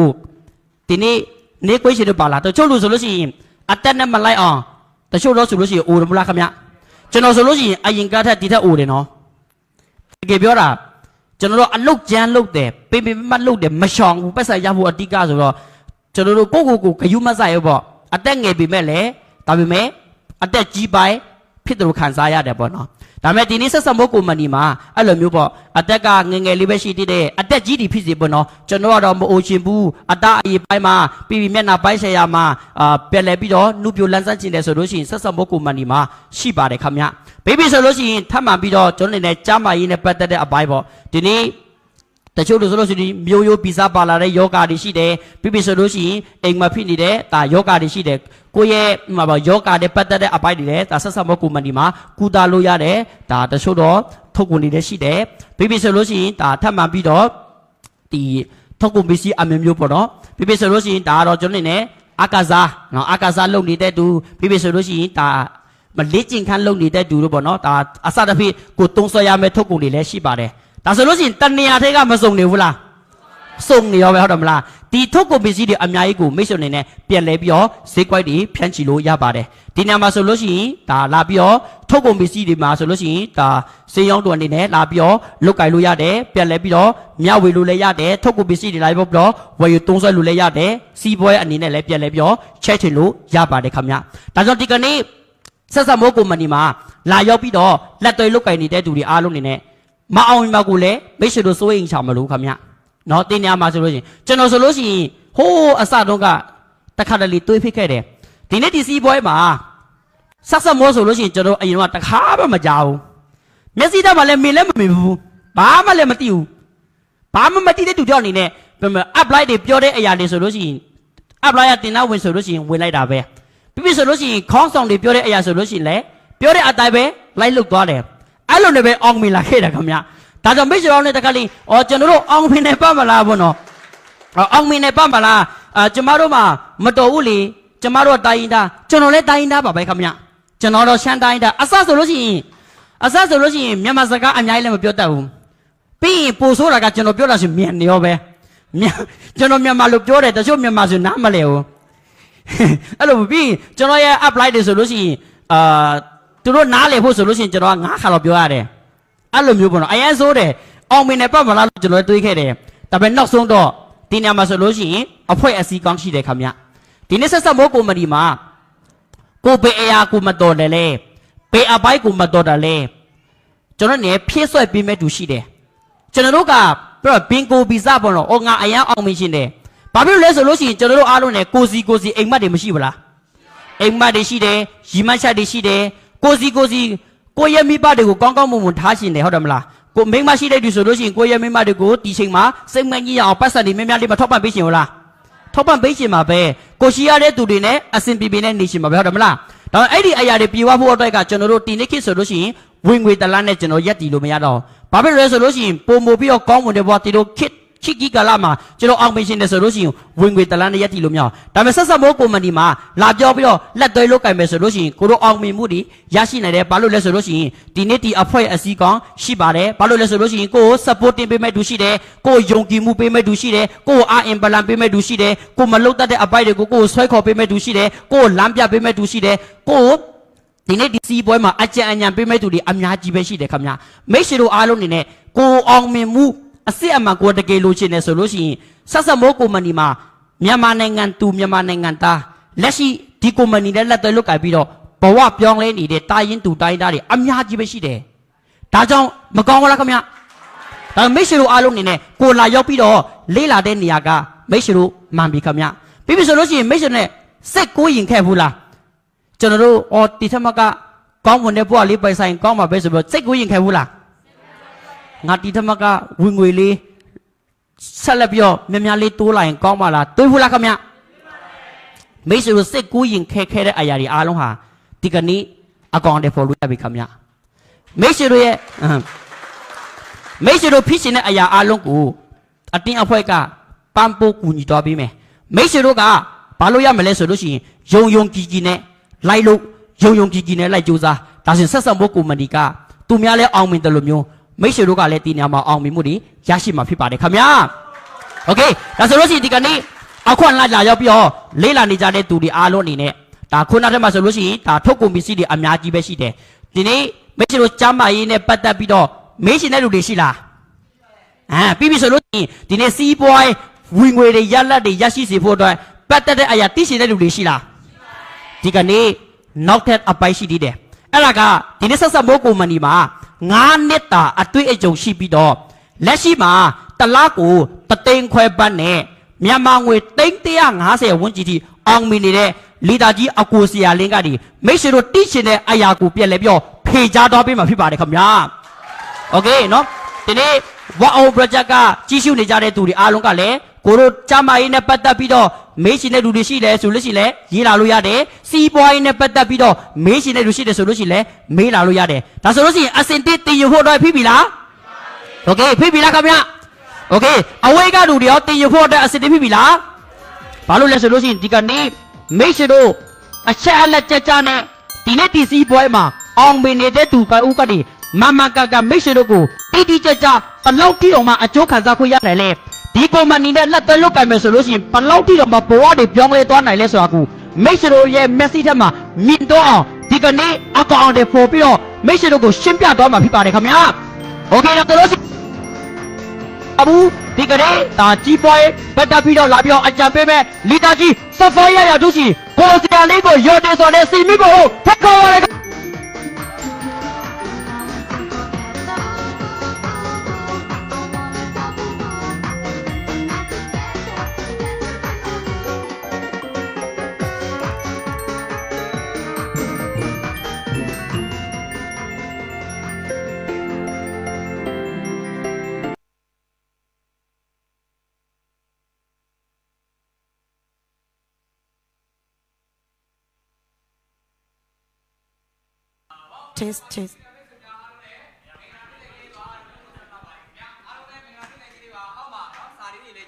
မယ်ခင်ဗျဟယ်လိုโอเคဆိုတော့အပြင်မှာရှင်းနေတဲ့သူတွေအားလုံးဝမ်အောင် project ကသူတွေလူဦးရေဘယ်လောက်များလဲသိရအောင်အတန်လေးကြားကြပါလေယေတွေ့လားဝမ်အောင် project ကမိတ်ဆွေများအပြင်မှာလည်းလူဦးရေအများကြီးရှိပါတယ်ဟုတ်မဟုတ်အားလုံးပဲဒီနေ့မှာလာရောက်ပြီးတော့မြောက်ရေးပေးသွားတဲ့လီဒါကြီးအရှိမပြောပြပေးသွားတဲ့ຢာကိုနားလည်မယ်လို့ယုံကြည်ပါတယ်ကျွန်တော်ကတော့နောက်ဆုံးပိုင်းအနေနဲ့မိတ်ဆွေတို့နော်တီးတိတိုက်တဲ့အရာတွေအထူးသဖြင့်ကျမ်းမာရေးပိုင်းဆိုင်ရာပြီးရင်စီးပွားရေးပိုင်းဆိုင်ရာလာရောက်ပြီးတော့မြောက်ရေးပေးမယ်သူဖြစ်ပါတယ်ခင်ဗျာကျွန်တော်နာမည်ကတော့ဇေယျတင်လို့ခေါ်ပါတယ်အခုလိုမျိုးထူးခြားကောင်းမွန်တဲ့အခွင့်အလမ်းကောင်းတဲ့မိတ်ဆက်ပေးခဲ့တဲ့သူကတော့ apply ညီမဝေဖြစ်ပါတယ် apply တဲ့တစ်ခုတန်ကျဲလေးကြားကြပါလေကျောင်းရဲ့နီးပြကတော့တလားကိုထိုင်းပန်းငွေတသန်းပတ်ထက်ဝင်ငွေရရှိပိုင်ဆိုင်ထားတဲ့ Black Diamond ရာထူးရှင်မတ်ဇူလာဝင်းဖြစ်ပါတယ်โอเคဒါဆိုရင်ဒီနေ့မိတ်ဆွေတို့အားလုံးမှာ apply မရှိဘူးလားကိုမိတ်ဆက်ပေးတဲ့ဆိုလက်ခုပ်တကြကြလေးဝမ်အောင် project မှာရှိနေတဲ့မိတ်ဆွေများအားလုံးလည်းကိုရဲ့ apply အတွက်ကျေးဇူးတင်ပါတယ်ဆိုတဲ့စာလေးတွေများများလေးရေးလာပေးကြမယ်ခင်ဗျာဒါဆိုရင်ဒီနေ့ကဘယ်နှစ်ရက်နေ့ဖြစ်ပြီလဲ31ရက်နေ့လကုန်နေတယ်ဟုတ်မဟုတ်လကုန်နေတယ်ရေခုံလားရေခုံတယ်ဆိုတော့သူအတန်လေးကြကြလေးကြားချင်တယ်အိုးအိုင်ဖလားအပြည့်ပဲလားကုန်ရဲဆိုတော့ဟုတ်တယ်မလားโอเคဒါဆိုရင်ဒီနေ့မှဝင်ရောက်ပြီးတော့လေ့လာတဲ့လူတစ်လေးတွေရောပါလားအပြည့်မှာပါတယ်ဆိုတခြားတော့လက်ထောင်ကြည့်ပါဦးအိုးညီလေးတစ်ယောက်ပါတယ်ဟိုမှာလည်း2ယောက်ပါတယ်3ယောက်ပါတယ်ရှိသေးလားလူတစ်လေးတွေအိုးလူတစ်လေးအတွက်ဟုတ်မှာတစ်ယောက်โอเคလက်ကုပ်တန်ကျဲလေးကြားကြပါတယ်ကျွန်တော်တို့ဆက်ဆက်စမိုးကုမ္ပဏီကနေပြီးတော့အဖွဲ့အစည်းကနေပြီးတော့လူတစ်လေးများအားလုံးကိုနှွေးထွေးစွာနဲ့ချူဆိုပါတယ်ဆိုတော့အားလုံးလည်းအရင်တော့စတင်တဲ့အချိန်တော့လူတစ်ပဲဟုတ်တယ်မလားအခုတော့တဖြည်းဖြည်းနဲ့လူတစ်မဟုတ်တော့ဘူးเนาะโอเคဆိုတော့ကျွန်တော်ဒီထဲမှာဝင်လာကြတဲ့လူတစ်လေးတွေအခုမှဝင်လာတဲ့သူတွေဆိုရင်အရှိပိုင်းမှာမျှဝေပေးသွားတဲ့အရာတိတ်ပြီးတော့မမီလိုက်တဲ့သူတွေလည်းရှိတယ်เนาะဒါပေမဲ့ပြဿနာမရှိဘူးအဓိကလိုချင်တာကပတ်စံဟုတ်တယ်မလားဝင်ငွေနည်းနည်းလားများများလားအိုးလောဘကြီးလိုက်တာကျွန်တော်လည်းများများလိုချင်တယ်เนาะဘာလို့လဲဆိုတော့ပတ်စံများများရဖို့အတွက်လာလေးလာတာမဟုတ်လားအများကြီးရဖို့အတွက်လေ့လာတာဖြစ်တယ်အဲ့တော့ပတ်စံများများလိုချင်တယ်ဆိုရင်ပတ်စံများများဘယ်ကနေရလဲသိဖို့မလိုလားလိုတယ်အဲ့တော့ပတ်စံများများရတဲ့နီလန်းကိုခဏနေပြောပြပေးမယ်ခင်ဗျကျွန်တော်ကိုယ်တိုင်လည်းပတ်စံများများရတဲ့နီလန်းကိုရှာဖွေတွေ့ရှိခဲ့လို့စ조사ရင်းနဲ့လက်ရှိမှာ3သိန်းခွဲပတ်စံတော်ဝင်ငွေကိုပိုင်ဆိုင်ထားတာဖြစ်ပါတယ်ခင်ဗျဒါတွေမကသေးဘူးကိုယ်ပိုင်အချိန်ဆိုရင်9နှစ်ကျော်တီတီနေစာလကစားအလုပ်ကိုလုံးစီရမလို့ပဲဒီစီးပွားရေးမှာအောင်မြင်လာတာဖြစ်ပါတယ်ခင်ဗျပတ်စံနေလဲရမယ်ကိုပိုင်အချိန်နေလဲရမယ်ဆိုမကောင်းလားအရန်ကောင်းတယ်နေစာလကစားအလုပ်လုပ်စီရမလို့ပဲနဲ့ကိုပိုင်အချိန်နေပိုင်ဆိုင်မယ်ဆိုရင်တော့ပို့ပြီးတော့မကောင်းလားကောင်းတယ်ပြီးရင်မြန်မာပြည်ပြန်သွားရင်လည်းအခုလိုမျိုးဝင်ငွေမျိုးတွေထပ်ရနေဦးမယ်ဆိုကြိုက်လားခင်ဗျကြိုက်လားကြိုက်တယ်ဆိုရင်အဲ့လိုမျိုးကြိုက်ပြလိုက်နော်ကြိုက်တယ်လို့မကြိုက်တယ်လို့မလုပ်နဲ့နော်โอเคဆိုတော့ဒီနေ့မှာမိတ်ဆွေတို့ကျွန်တော်လာပြီးတော့မျှဝေပေးမယ့်အပိုင်းကဒီဝင်ငွေပေးပုံအပိုင်းကိုလာပြီးတော့မျှဝေပေးမှာဖြစ်တယ်အဲ့တော့ဒီထဲမှာအထူးသဖြင့်ဒါလူငယ်တွေဖြစ်တယ်လူငယ်တွေဆိုပေမဲ့လည်းကျမ်းမာရေးရောဂရုစိုက်ဖို့မလိုလားလိုအပ်တယ်ကျမ်းမာရေးပိုင်းဆိုင်ရာစီးပွားရေးပိုင်းဆိုင်ရာကျွန်တော်တို့အရေးကြီးပါတယ်လူတယောက်မှာကျမ်းမာရေးမကောင်းဘူးဆိုရင်အဆင်ပြေပါမလားမပြေဘူးအဲ့တော့ကျမ်းမာရေးကိုကကောင်းနေပေမဲ့ကိုယ့်ရဲ့ပတ်ဝန်းကျင်မှာရောကျမ်းမာရေးမကောင်းတဲ့သူရောမရှိနိုင်ဘူးလားအများကြီးပဲရှိတယ်ဒါဆိုကိုကကျမ်းမာရေးအသိပညာတွေရှိဖို့မလိုလားဒီနေ့လာရောက်ပြီးတော့လေ့လာနေတဲ့အခွင့်အလမ်းမိတ်ဆွေတို့လာရောက်ပြီးတော့သင်ယူနေတဲ့စီးပွားရေးအခွင့်အလမ်းကစီးပွားရေးအကြောင်းပဲပြောပြပေးတာမဟုတ်ဘူးကျမ်းမာရေးပိုင်းအသိပညာတွေဆိုလို့ရှိရင်လည်းပြောပြပေးတယ်ညဘက်သင်တန်းနေမှာဆိုလို့ရှိရင်အသေးစိတ်မိတ်ဆွေတို့နားထောင်ရတယ်မဟုတ်လားကျမ်းမာရေးပိုင်းဘလောက်ကောင်းလိုက်လဲလူတွေရဲ့ကျမ်းမာရေးကိုလည်းစောင့်ရှောက်ပေးလို့ရတယ်လူတွေရဲ့စီးပွားရေးနော်ပြီးပြီဆိုလို့ရှိရင်ငွေကြေးပိုင်းဆိုင်ရာတွေကိုလည်းကူညီပေးလို့ရတဲ့အခွင့်အလမ်းလူတွေလိုချင်တာဒါပဲမဟုတ်လားဒါဆိုလူတွေကိုအကျိုးပြုတဲ့လုပ်ငန်းမဟုတ်လားခင်ဗျလူတွေကိုအကျိုးပြုဖို့အတွက်မိတ်ဆွေတို့ကဒီနေရာကိုရောက်လာတာဖြစ်ပါတယ်ခင်ဗျတော့ထိုင်းလိုမျိုးပြောမယ်ဆိုလို့ရှိရင်တော့မိတ်ထမတာပဲမြန်မာလူစုသိလားမသိဘူးနော်မိတ်ထမတာဆိုတာတာမန်သူတွေမဟုတ်ဘူးတာမန်သူတွေမဟုတ်တော့ဘူးနော်အပြင်မှာတော့တာမန်သူပေါ့ဒါပေမဲ့ဒီသင်တန်းနဲ့ရောက်လာပြီဆိုလို့ရှိရင်အောင်မြင်မဲ့သူတွေဖြစ်တယ်ဘယ်သူတွေလဲအောင်မြင်မဲ့သူတွေ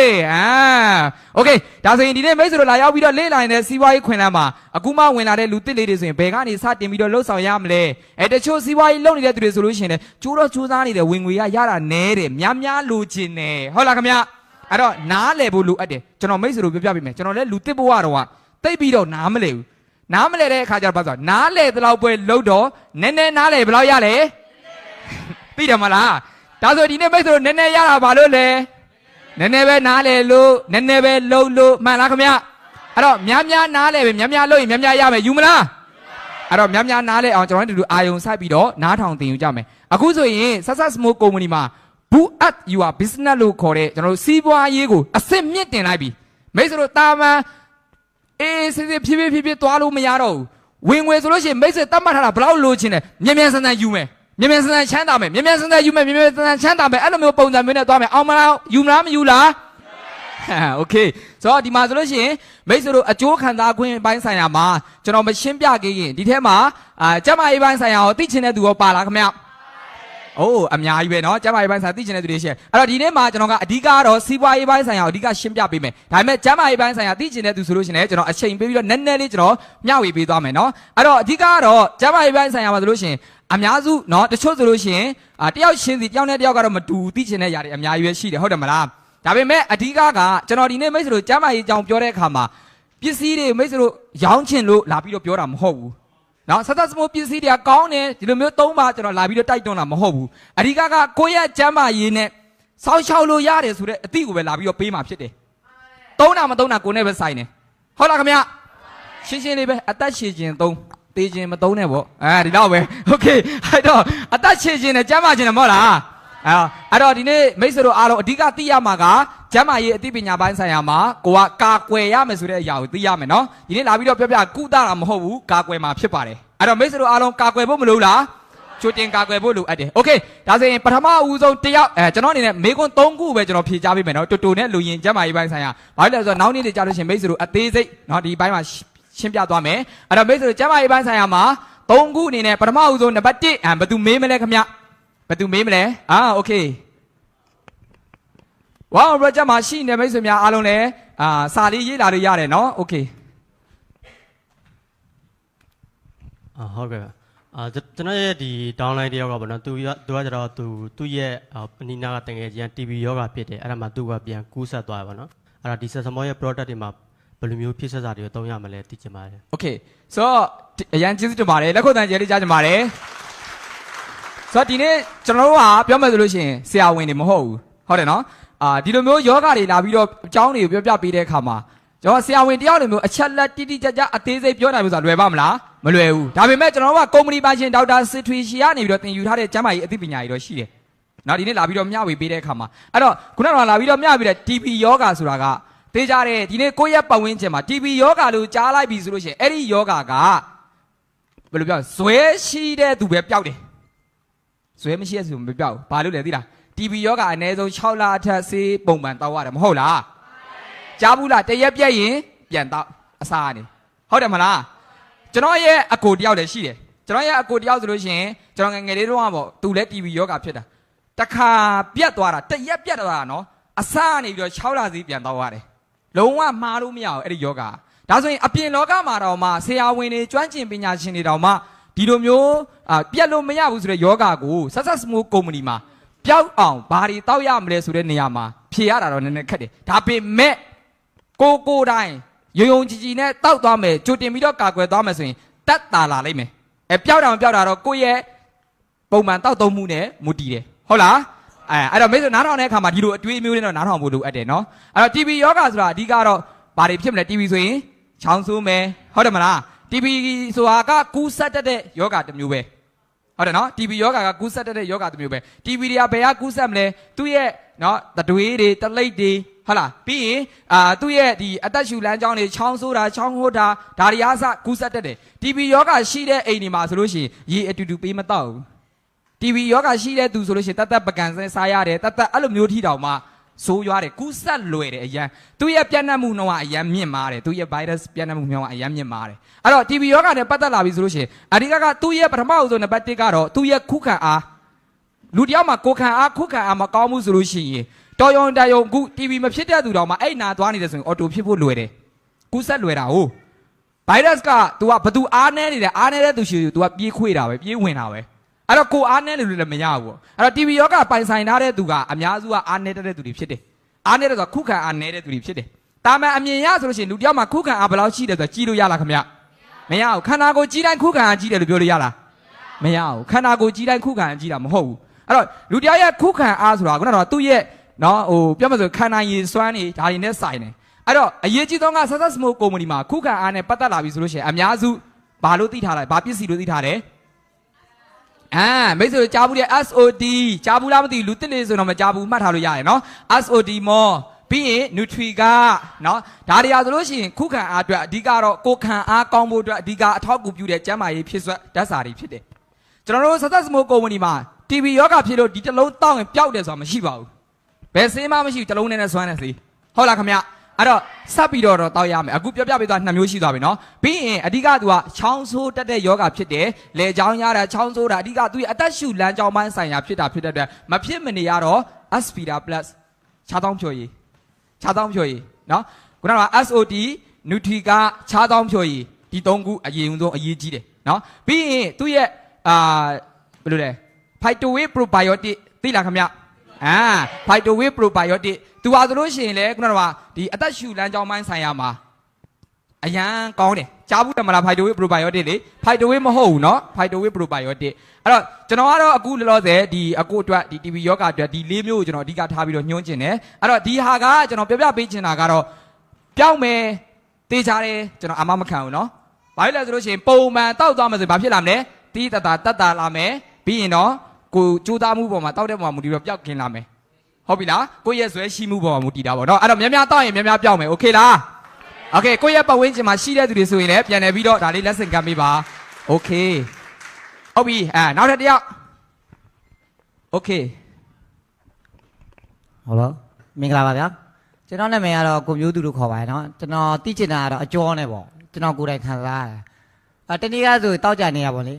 ကျွန်တော်ကားမောင်းတာမတက်ရက်ပြီးမောင်းရပြီးတော့အကျော်ကတ်လာတဲ့အချိန်ကမှာကျွန်တော်ဖြစ်တာပဲကျွန်တော်ပဲသိရလေကျွန်တော်နားမယ်လုံးထဲမှာကျတော့သူကပြင်းမဖောက်ဘူးနောက်မလုံးနိုင်လို့ရှိရင်ဆေးကမှသွားရဲ့တနိုင်တော့ပြီးအေးစိတ်ထဲမှာဖြစ်ပေါ်လာတော့ငါကလုံးတွေလောက်ကြိုးစားခဲ့တော့မှဒီလိုမျိုးကြမ်းမှရေးအတွက်ကြတော့ဘာဖြစ်လို့မျိုးပြေးမထွက်လာလို့စိတ်ထဲမှာခံစားချက်ပြင်းတယ်အဲ့ဒါတမွန်းတက်ဆိုတော့လေအိတ်တိုက်တယ်လေလုံးဝပြေးမလို့ပဲကျွန်တော်အိတ်ပြီးတော့ဆရာဝန်နဲ့သွားပြီးတော့တဆွေးနွေးတယ်ပေါ့ကိုကြမ်းမှရေးရကိုပဲသိတယ်ဆိုတော့တမန်ရိုက်ပြီးတယ်တမန်ရိုက်ပြီးတော့သူကတော့ပြောလာတော့အယိုးပိုင်းအဖြစ်တာမဟုတ်မပေါ်ဘူးအဲ့ဒါဆိုအကျော်ကြတော့လေကျွန်တော်ဒီအသားမှုတော်မှာဆွေးနွေးသေးတယ်အဲ့ဒါလေးနည်းနည်းအသေးစိတ်လေးရှင်းပြပြီပေါ့နော်ကျွန်တော်ဘာတောက်တုံးတင်လဲပေါ့ကိုယ်ပိုင်ဖြစ်နေတာဟုတ်ကဲ့ကျေးဇူးတင်ပါတယ်โอเคအကျော်ကဘယ်လိုနေရာမျိုးတွေလဲပေါ့နော်အဓိကနာတာကျင်တာဘယ်လိုနေရာမျိုးလဲခြေတလုံးလားဥပမာပေါ့ဒီကျွန်တော်ခြေတလုံးကနေတက်လာတာကျွန်တော်မတက်ရတဲ့ဖိုလိကာမောင်ကဆိုဒီတင်မဆုံးမှာတော့အောင်โอเคဟုတ်ပြီโอเคပါကျေးဇူးတင်ပါတယ်အခုလိုမျိုးမေးပေးတာဖြစ်တဲ့အတွက်โอเคအကျော်လို့ပြောလာပြီဆိုတာနဲ့ဒါလူတယောက်မှာကို့မှာကြိုင်ကြည့်တာအကျော်ရှိတယ်ဟုတ်တယ်မလားအကျော်ရှိတယ်အကျော်တော့မတင်းဘူးနော်အကျော်တင်းတယ်โอเคအကျော်ရှိတယ်လူတိုင်းမှာအကျော်ဆိုတာရှိတယ်အကျော်နဲ့အယိုးနဲ့အကျော်ဆိုတာတော့တေချာပေါက်ဘယ်လိုပြောမလဲတောက်ရီအိုးနဲ့ရေမှုတ်လိုမျိုးပဲအမြဲတွန်တွဲနေတာလေတခါလေကြလို့ရှိရင်အဲ့လိုမျိုးကြိုက်တာနာတာကျင်တာဆိုအယိုးလိုအကျော်လိုနဲ့မခွဲတတ်ဘူးပေါ့ခုနကသူပြောသလိုမျိုးပဲဆရာဝန်ကဓာတ်မှန်သွားရတဲ့ခါမှာအယိုးကဖြစ်တာမဟုတ်ဘူးအကျော်ကဖြစ်တာအကျော်ကြတော့ကူရတာနည်းနည်းခက်တယ်ဟုတ်လားခင်ဗျအယိုးကကူရတာနည်းနည်းလွယ်သေးတယ်အကျော်ကကူရတာနည်းနည်းခက်တယ်အကျော်ကဒါပေမဲ့ဆက်စမိုးကုမ္ပဏီမှာဆိုလို့ရှိရင်ဒီအကျော်ယောဂနဲ့ပတ်သက်ပြီးတော့နော်အဓိကညွန်ပြပေးချင်တာဆိုခဏနဲ့ပစ္စည်းပြောပြပေးမယ်လောလောဆယ်ဒီအကျော်ယောဂနဲ့ပတ်သက်ပြီးတော့ခုနကယောက်ျားလေးဖြစ်တာဖြစ်တဲ့အတွက်ယောက်ျားလေးအများစုက main ကလေးတွေထပ်ပို့ပြီးတော့အကျော်ယောဂဖြစ်တာများတယ်ယောက်ျားလေးအများစုကလေဖြစ်လွယ်တယ်ပေါ့နော်အဲ့တော့ဒါကြောင့်မို့လို့အများစုဘယ်လိုပြောမလဲကြွက်တက်တာတို့ဘာလို့ဆိုလဲယောက်ျားလေးပိုင်းပို့ပြီးတော့များတယ်ကြွက်တက်တာတို့ဘာလို့လေအဲ့တော့အဓိကကဒီအကျော်ပိုင်းဆိုင်ရာမှာဆိုလို့ရှိရင်ယောက်ျားလေးအကျော်က main ကလေးတက်ပို့ပြီးတော့ဘယ်လိုပြောမလဲချီနောင်ထုံးပေါ့ချီထုံးတာပေါ့နော်အဲ့ဒီပိုင်းဆိုင်ရာမှာအကျော်ထုံးလွယ်တာတို့ဘာတို့အဲ့လိုမျိုးတွေဖြစ်တယ်မိန်းကလေးတွေကြတော့ဖြစ်ပြီဆိုလို့ရှိရင်သူကစုံလိုက်ဖြစ်ပြီးတော့ကောက်ယောဂတန်းဖြစ်သွားတယ်ယောက်ျားလေးမှာကြတော့ကောက်ယောဂဖြစ်တာတိတ်မရှိဘူးဒါပေမဲ့အကျော်ဆိုရင်အကျော်တက်ကြွတ်တက်တာတို့အဲ့ဒီအကျော်ပိုင်းဆိုင်ရာမှာပေါ့နော်ဒါကြောင့်မလို့အသက်ကြီးလာပြီဆိုလို့ရှိရင်မိန်းကလေးနဲ့ယောက်ျားလေးဆိုလို့ရှိရင်အများစုအဖိုးကြီးတွေဆိုလို့ရှိရင်ယောက်ျားလေးတွေဖြစ်လာပြီဆိုပို့ပြီးတော့ကိုွေးကြတာမြန်တယ်ပေါ့ခါကုန်းတာမြန်တယ်အကျော်တွေမတန်တာတွေပို့ပြီးတော့ဖြစ်တာပေါ့နော်အဲ့တော့ဒီထဲမှာအခုရှိနေတဲ့သူတွေအများစုဆိုလို့ရှိရင်ယောက်ျားလေးတွေဖြစ်တယ်ကျွန်တော်ကိုယ်တိုင်လည်းဖြစ်ဘူးတယ်ဒီအကျော်ယောဂနဲ့ပဲကျွန်တော်ကြတော့အကျော်ထုံးတာအကျော်ထုံးတာဆိုလို့ရှိရင် तू ကအစိလေးတွေလေဖြစ်ဘူးလားမသိဘူးဒီထဲမှာရှိတဲ့သူပါလားမသိအဲ့ဒီအစိလေးတွေကကျင်ပြီးတော့6ပြေးတာတကူလုံးကျွန်တော်ဆိုဖြစ်တယ်ဒါပေမဲ့ကျွန်တော်ဒီယာတောက်တယ်ခင်ဗျဒီယာတွေအကျော်ပိုင်းဆိုင်ရာမှာကျွန်တော်ကဒီယာကိုဒီကညွန်ပေးရှင်တယ်ဒီယာတောက်တဲ့အခါမှာ ပြေလာတယ်ကျင်လာတွေကြိုက်တာတွေမရှိတော့ဘဲနဲ့အစိတွေလည်းပျောက်လာတယ်အကြောထုံးလာတယ်လုံးဝတိတ်တာလာတယ်အကြောအတွက်ကိုဒီဟာအမခံတယ်အရန်ကောင်းတယ်ပြီးရင်စကွဲယောက်ျားလေးဖြစ်တာဖြစ်တော့မဖြစ်မနေအကြောအားနေတာတို့ဘာလို့ဆိုလို့ရှိရင်လည်းဖြစ်တယ်ခါကြတော့ तू ကအကြောကအရန်ဖြစ်တာမဟုတ်ဘူးနည်းနည်းအားနေလိုက်ပြီဆိုတာနဲ့အကြောဆွဲတာတို့အကြောဆန့်တာတို့အကြောတက်တာတို့ကြွတ်တက်တာတို့အဲ့ဒါကယောက်ျားလေးအများစုမှာဖြစ်တာဖြစ်တဲ့အတွက်ယောက်ျားလေးအတွက်ဆိုရင်အထူးအရေးကြီးတာတော့စကွဲပဲဖြစ်တယ်အဲ့တော့ဒီရားရဲ့စကွဲရဲ့အဓိကထားပြီးတော့တောက်စီချင်ပါတယ်โอเคပါโอเคဆွတ်ထိုင်နောက်ဆုံးတစ်ယောက်ဒီဘက်ကရောအော်โอเคโอเคโอเคဟုတ်ဒီစီးပေါင်းဖြစ်တဲ့သူတွေပြီးလို့ရှိရင်ဒီအယိုးပွားယောဂဖြစ်တဲ့သူတွေဆိုလို့ရှိရင်တော့ဘယ်လိုဟာမျိုးလဲကိုကလမ်းညွန်ပေးတင်လဲပေါ့โอเคဆိုတော့ကြီးပေါင်းအယိုးပွားကျေးဇူးတင်ပါတယ်မေးပေးတဲ့အတွက်เนาะကြီးပေါင်းအယိုးပွားဆိုတဲ့နေရာမှာလဲခုနကတော့ညွှန်းသွားတဲ့ဒီရတော့မဖြစ်မနေပါရမှာပဲเนาะအယိုးပိုင်းဆိုင်ရာဖြစ်တဲ့အတွက်ကြီးပေါင်းဆိုတာတချို့တိုင်းရင်းသားတွေကြတော့တိတ်ပြီးတော့မသိဘူးเนาะကြီးပေါင်းဖြစ်တယ်ဆိုတာသိတာကြီးပေါင်းလေသိတယ်ရောဟိုသိရင်အရန်တော်ရယ်เนาะโอเคကြီးပေါင်းဖြစ်တယ်ဆိုတာအထူးသဖြင့်ဟိုကိုယ့်ရဲ့အမေတွေအတော်တွေဆိုရင်အများစုဖြစ်ကြမိန်းကလေးပိုင်းဆိုင်ရာပါလေနော်ကြီးပေါင်းဖြစ်တာကြီးပေါင်းတက်တာအကျော်တက်တာအဲ့ဒါတွေအများစုဖြစ်တယ်မိန်းကလေးပိုင်းဆိုင်ရာဆိုကြီးပေါင်းဖြစ်တယ်အယိုးပွားတယ်ဆိုလို့ရှိရင်ခုနကအကျော်နဲ့ပတ်သက်ပြီးတော့ပဲဒါဖြစ်တာပဲနော်ဒါကြောင့်မလို့ဒီရတောက်ရမယ်ပြီးပြီဆိုလို့ရှိရင်ဒီ Aspira Plus တောက်ရမယ်ခြားတောင်းဖြော်ရည်ပေါ့နော်ခြားတောင်းဖြော်ရည်နော်ဒီရရဲ့ပြီးရင် more collagen collagen တွဲပြီးတော့တောက်ပေးရမယ်ဘာလို့လဲဆိုလို့ရှိရင် तू ကအယိုးပွားတာဖြစ်တဲ့အတွက်နော်အယိုးပွားယောဂဆိုတာကအထူးသဖြင့်အယိုးကြီးအကြီးပွားအဲ့လိုမျိုးဟိုလိုမျိုးပွားတက်လာတာမဟုတ်ဘူးသူကနည်းနည်းလေးပုံမှန်အယိုးထက်ပို့ပြီးတော့ကြီးလာတာမျိုးတွေအဲ့လိုမျိုးဆိုလို့ရှိရင်အဓိကအယိုးတွေအစစ်တွေမှာအရေးကြီးဆုံးကတော့သူမှာအရွှဲတက်လို့ခေါ်တဲ့ collagen တက်ပေါ့နော်သူရဲ့တစ်ခုနဲ့တစ်ခု adjustment လုပ်ဖို့အတွက်ဆက်ဖို့အတွက်ဆိုလို့ရှိရင်သူမှာအညီအရွှဲဆိုတာလိုတယ်ကျွန်တော်တို့ဟိုစပိန်နေမှာဆိုလို့ရှိရင်ချင်းစီလိုလိုမျိုးပဲအဲ့တော့ဒီရရဲ့ခုနက Aspira Plus တွေတောက်ယုံနဲ့အကယ်၍မတက်တာဘူးဆိုဘာလို့လဲဆိုလို့ရှိရင်သူ့မှာကရှိတ်ဆက်ပေးမဲ့အရာတွေလိုလို့ပေါ့အဲ့တော့ကိုယ့်ရဲ့အယိုးဟာတာမန်အယိုးနဲ့မတူဘူးပွားလာတာဖြစ်တယ်အယိုးပွားယောဂဖြစ်တယ်ဆိုတာအဲ့တော့ပုံမှန်ပြန်ဖြစ်ဖို့အတွက်ဆိုလို့ရှိရင်သူ့ရဲ့အယိုးကိုပြန်ပြီးတော့ခုနကပုံမှန်ဖြစ်အောင်ပေါ့သူလိုအပ်တဲ့ဓာတ်စုဓာတ်ပေါင်းဆိုတာလိုအပ်တယ် collagen ဓာတ်လိုအပ်တာပေါ့နော်ဒါကြောင့်မို့လို့ collagen လေးနဲ့ပါထပ်ပြီးတော့တွဲတောက်ဖို့လိုအပ်ပါတယ်ခင်ဗျ okay so ဒါဆိုရင်ကျွန်တော်ကဒီနေ့ကျမရဲ့သိပညာတော့ဒီလောက်ပဲเนาะကျွန်တော်ထက်တော်တဲ့ခေါင်းဆောင်တွေနောက်နေ့မှာဆိုလို့ရှိရင်မိတ်ဆွေတို့မေးလို့ရတယ်အများကြီးပဲဒီနေ့ကျွန်တော်မိတ်ဆွေတို့လာကုန်ရက်လည်းဖြစ်တာဖြစ်တယ်ဝင်ငွေများများပေးမယ်ယူမလားခင်ဗျဒါဆိုဝင်ငွေပြိုင်းကိုကျွန်တော်ကမျှဝေပေးတော့မှာဖြစ်ပါတယ် okay wow project မှာရှိရှိနေတဲ့သူများအားလုံးလဲเนาะအိပ်ပျော်နေကြပြီလားเนาะဝင်ငွေပလန်ပေါင်းကိုရောက်နေပါပြီအောက်မှာ100ဆိုပြီးတော့ရေးလာပေးကြမယ်ခင်ဗ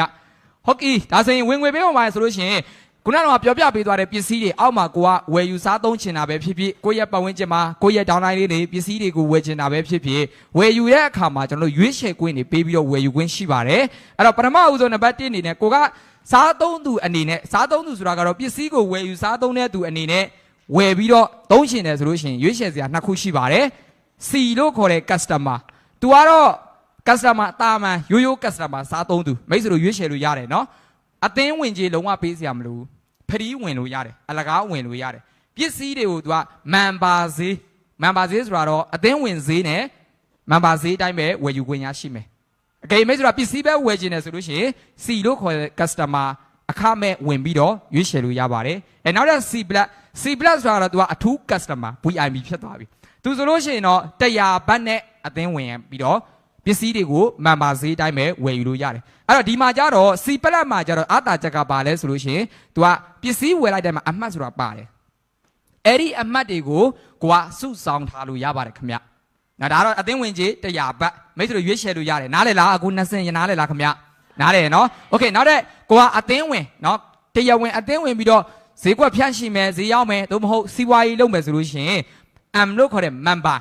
မိမိက member ဝင်ရမယ် member ဝင်တယ်ဆိုလို့ရှိရင်မိမိတို့ရဲ့ passport မှတ်ပုံတွေနဲ့စနစ်တကျ member ဝင်တဲ့အခါမှာ300ဘတ်နဲ့အသင်းဝင် member ဝင်ရပါမယ်အဲ့လိုမျိုးဝင်လိုက်ပြီဆိုလို့ရှိရင်မိမိတို့အတွက် ID ကုန်းနံပါတ်9လုံးလဲရတဲ့အပြင်နောက်ထပ်ထပ်မှန်ပြီးတော့အတအမခံကြီးဘတ်သိန်းပြန်ပြီးတော့ရရှိမှာဖြစ်ပါတယ်ခင်ဗျအဲ့တော့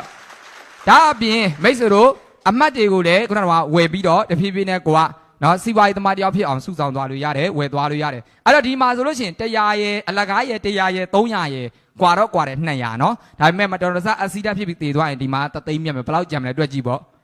့မြက်လားခင်ဗျမြက်တယ်အများကြီးမြက်တယ်ဟုတ်တယ်မလားအဲ့တော့300ဘတ်နဲ့အသင်းဝင်တာပုံမကောင်းလား ကောင်းတယ်ကြိုက်တာရွေးချယ်လို့ရပါတယ်နော်โอเคတကယ်လို့300ပတ်နဲ့အသေးဝင်မယ်ဆိုရင်ကို့မှာ short ရွေးချယ်စရာရှိပါသေးတယ်ထပ်မှန်ပြီးတော့ဘာတွေရှိအောင်မလဲဆိုရင်ကိုတိုင်ကဒီနေ့စီးပွားရေးသမားအဖြစ်ကိုတိုင်ဝင်ရောက်ပြီးတော့လောက်ကင်မယ်ဆိုရင်စီးပွားရေး2မျိုးရှိတယ်ကိုယ်စလဲစီးပွားရေး share ဝင်အသေးစားဆိုလို့ရှိရင်မိတ်ဆွေတို့ပစ္စည်းဝယ်သုံးဆွဲရေးနဲ့အဲ့ဒီပစ္စည်းတိုင်းမှာအမှတ်ဆိုတာပါတယ်အမှတ်950ပြည့်ရင် share ဝင်အသေးစား supervisor အဖြစ်မိတ်ဆွေကိုသတ်မှတ်မှာဖြစ်ပါတယ်ခင်ဗျအဲကဲမိတ်ဆွေတို့ကအမှတ်3000ပြည့်ရင် exactly လို့ခေါ်တဲ့စီးပွားရေး share ဝင်အကြီးစားဖြစ်မိတ်ဆွေကိုသတ်မှတ်မှာဖြစ်ပါတယ်အဲ့တော့ကိုကပစ္စည်းဝယ်သုံးဆွဲတဲ့အမှတ်တွေရမယ်အဲ့ဒီအမှတ်တွေကနေပြီးတော့စီးပွားရေးသမားတယောက်ဖြစ်ခွင့်ရရှိမှာဖြစ်ပါတယ်အသေးသားဆိုရင်အမှတ်950အကြီးစားဆိုလို့ရှိရင်အမှတ်3000ပြီးပြီမိတ်ဆွေတို့ဒီစီးပွားရေး share ဝင်အမျိုးအစား2မျိုး2စားလုံးကပတ်စံနေပေးရတာမဟုတ်နော်ပစ္စည်းဝယ်သုံးဆွဲရင်းနဲ့ပဲအမှတ်ပြည့်ရင်စီးပွားရေးသမားဖြစ်တာဖြစ်တယ်တတ်မှတခါတည်းပဲရင်းရတာကောင်းလားမကောင်းလားခင်ဗျပြီးရင်မြန်မာပြည်ပြန်သွားလဲဆက်ပြီးတော့လှုပ်လို့ရပါသေးတယ်ခင်ဗျဘယ်နိုင်ငံမှာပဲနေဆက်လက်ပြီးတော့လှုပ်လို့ရတယ်မကောင်းလားကောင်းတယ်အဲ့တော့မိတ်ဆွေတို့အားလုံးနော်စီးပွားရေးလုပ်မယ်ဆိုလို့ရှိရင်လည်းဒီမှာအရွေးချယ်စရာရှိတယ်ကြိုက်တာနဲ့ဝင်ပြီးတော့လုတ်ကင်လို့ရပါတယ်အဲ့တော့မိတ်ဆွေတို့စီးပွားရေးလုပ်မယ်ဆိုလို့ရှိရင်အကျိုးခံစား권အနေနဲ့စီးပွားရေးသမားတိုင်းလူတိုင်းအတွက်ဝင်ငွေ9မျိုးကုမ္ပဏီကနေပြီးတော့မိတ်ဆွေတို့ကိုပေးထားမှာဖြစ်ပါတယ်ခင်ဗျအဲ့တော့ပစ္စည်းဝယ်သုံးဆွဲရေးနဲ့စီးပွားရေးလုပ်လို့ရမယ်ဝင်ငွေ9မျိုးရမယ်ဆိုမကောင်းလားနေစာလကစားလုံးမှာဝင်ငွေဘယ်နှမျိုးရလဲခင်ဗျဝင်ငွေ1မျိုးဟုတ်လားခင်ဗျဝင်ငွေ1မျိုးမိတ်ဆွေတို့ OT ရဖို့အသေးအံမကြိုးစားရဘူးလားကြိုးစားရတယ်တနေ့ကို8နာရီ10နာရီမကြိုးစားရဘူးလားကြိုးစားရတယ်နေပူမိုးရွာကြိုးစားရတယ်အရေးပြက်လဲကြိုးစားရတယ်နေမကောင်းလဲပလတ်စတာကပ်ပြီးသွားရတယ်မဟုတ်လားဆက်ဆက်စမိုးကုမ္ပဏီမှာမိတ်ဆွေသုံးဆွဲနေကြပစ္စည်းတွေကိုနေရာလေးပြောင်းဝယ်သုံးဆွဲရင်းနဲ့အိမ်မာတွေဖုန်းသုံးရေးအခုလိုမျိုး online သင်တန်းအပြင်သင်တန်းတက်ရောက်သင်ယူရင်းနဲ့ကိုယ့်ရဲ့အသိပညာတွေကိုယ့်ရဲ့ကျမ်းမာရေးတွေစောင့်ရှောက်ရင်းနဲ့တိုးတက်အောင်လုပ်ရင်းနဲ့ဝင်ငွေ9မျိုးစူးစမ်းရင်စူးစမ်းတော့ရရှိမှာမကောင်းလားခင်ဗျအဲ့တော့ဝင်ငွေ9မျိုးဘာတွေရှိတယ်ဆက်သွားမယ်ခင်ဗျโอเคဝင်ငွေ9မျိုးပါဆိုလို့ရှိရင်ဒါပထမဦးဆုံးဝင်ငွေလက်လိအမြတ်လို့ခေါ်ပါတယ်မိတ်ဆွေတို့ကဒီထဲမှာရှိနေတဲ့သူတွေဈေးရောက်ရှင်တယ်ဆိုတဲ့သူတွေပါလားခင်ဗျဈေးရောက်တော့ဝါသနာမှာပါတဲ့သူတွေရှိလားဝါသနာမှာပါတဲ့သူတွေလက်ထောင်ကြည့်ပါဦးပါတယ်ဝါသနာမှာပါတဲ့သူတွေရှိလားမရှိဘူးနော်ဆိုတော့ကျွန်တော်ရင်တော့ဆိုလို့ရှိရင်ဈေးရောက်တာဝါသနာမှာပါဘူးမကြိုက်ဘူးဘာလို့လဲဆိုလို့ရှိရင်သူများကိုသွားမရောင်းချင်ဘူးဒါပေမဲ့ကိုကသူများရှိရတော့ဝယ်တယ်အစင်းရတာလည်းမပြောနဲ့အရင်တော့ကနော်သူများရှိရပဲလိုက်ဝယ်တာဟုတ်ကိုကရောင်းမှုမစင်သားဘူးဒါပေမဲ့အမျက်ရမယ်ဆိုရင်မရောင်းချင်ဘူးလားရောင်းချင်တယ်အခုခေတ်ကရောင်းတဲ့ခေတ်ဟုတ်လားမဟုတ်လားအဲ့တော့ဒီမှာဆိုလို့ရှိရင်ဆက်ဆက်စမိုးကုမ္ပဏီမှာပစ္စည်းအမျိုးအစားပေါင်းဆိုရင်100ကျော်ရှိတယ်ကိုကြိုက်နေတဲ့ပစ္စည်းလေးတွေကိုကိုယ်တိုင်သုံးစွဲပြီးကြိုက်တယ်ဆိုရင်ခုနကပြန်လည်ပြီးတော့ရောင်းချမျှဝေသွားရင်းနဲ့အဲ့ဒီပစ္စည်းကရတဲ့အမျက်ဝင်ငွေမိတ်ဆွေဘသူ့ကိုမှပေးစရာမလိုဘူးကိုယ်တိုင်အပြည့်ရမယ်မကောင်းလားအမျက်ဝင်ငွေဆိုရင်15%ကနေ30%ထိမိတ်ဆွေတို့ရရှိမှာဖြစ်ပါတယ်ခင်ဗျဥပမာပစ္စည်းတစ်မျိုးရောင်းလာပြီဆိုရင်အဲ့ဒီပစ္စည်းကရတဲ့အမျက်ဝင်ငွေမိတ်ဆွေရမယ်ဒါအပြင်အဲ့ဒီပစ္စည်းရောင်းလိုက်ကအမှတ်ဆိုတာမပါဘူးလားအဲ့ဒီအမှတ်တွေကနေပြီးတော့မိတ်ဆွေကိုစီးပွားရေးသမားဖြစ်မယ်ပြီးရင် PV အမှတ်တွေကနေတဆင့်ယာတူးတွေဝင်ငွေတွေလည်းထပ်မှန်ပြီးတော့ရရှိအောင်မှာဖြစ်ပါတယ်ခင်ဗျโอเค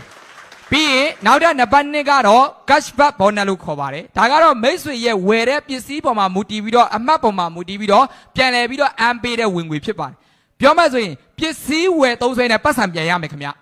အပြင်မှာရှိလားပစ္စည်းပြန်ဝယ်သုံးဆွဲနဲ့ပတ်စံကုန်တာပဲရှိတယ်ဟုတ်တယ်မလားဒီမှာပတ်စံပြန်ရမယ်ခင်ဗျအဲ့တော့နည်းနည်းလိုချင်လားများများလိုချင်လားကြဲကြဲလေးပြောမယ်နည်းနည်းလိုချင်လားများများလိုချင်လားအဲ့ဆိုများများဝယ်ဟုတ်တယ်လေများများဝယ်ရင်များများရမယ်လေအရှုံးမရှိဘူးဟုတ်တယ်မလားဒါကတော့စီးပွားရေး share ဝင်အကြီးသားနဲ့ရွေးချယ်ထားတဲ့ exact သမားတွေအတွက်အထူးခွင့်ရဖြစ်ပါတယ်ကိုကပုံမှန်ပစ္စည်းဝယ်သုံးစွဲရင်းနဲ့250အမှတ်ထက်ကိုကပို့ပြီးတော့ဝယ်သုံးစွဲလိုက်ပြီဆိုရင်အဲ့ဒီဝယ်တဲ့ပစ္စည်းပေါ်မှာမူတည်တော့90%ကိုပတ်စံပြန်ပြီးတော့ဒီအမှတ်ပေါ်မှာ90%ပြန်လည်ပြီးတော့ပေးမှာဖြစ်ပါတယ်အရန်ကောင်းတဲ့ဝင်ငွေဖြစ်ပါတယ်ခင်ဗျနောက်တဲ့နံပါတ်3ကတော့ first order bonus လို့ခေါ်တယ်ကိုတိုင်ကဒီစီးပွားရေးခွင့်လောက်ရရှိထားပြီစီးပွားရေးလုပ်မယ်ကိုတယောက်တည်းလုပ်လို့ရလားခင်ဗျဒီနေ့ပစ္စည်းတွေသုံးလို့ကောင်းတယ်ကိုတယောက်တည်းပဲသုံးနေမယ်ကိုတယောက်တည်းပဲလှနေမယ်ကိုတယောက်တည်းပဲကျန်းမာရေးကောင်းနေမယ်ကိုပတ်ဝန်းကျင်ကသူတွေရောမကောင်းစေချင်လားဒါဆိုရင်ပြန်လည်ပြီးတော့မျှဝေပေးမယ်မိတ်ဆွေတို့ပစ္စည်းဝယ်သုံးဆွဲလိုက်လို့ဥမာကိုတိုင်ကပစ္စည်းဝယ်သုံးဆွဲမယ်ကြိုက်တယ်ကိုရပတ်ဝန်းကျင်ကသူတွေပြန်လည်ပြီးတော့မျှဝေလို့မရဘူးလားဥမာဒီနေ့သင်တန်းလာတက်တယ်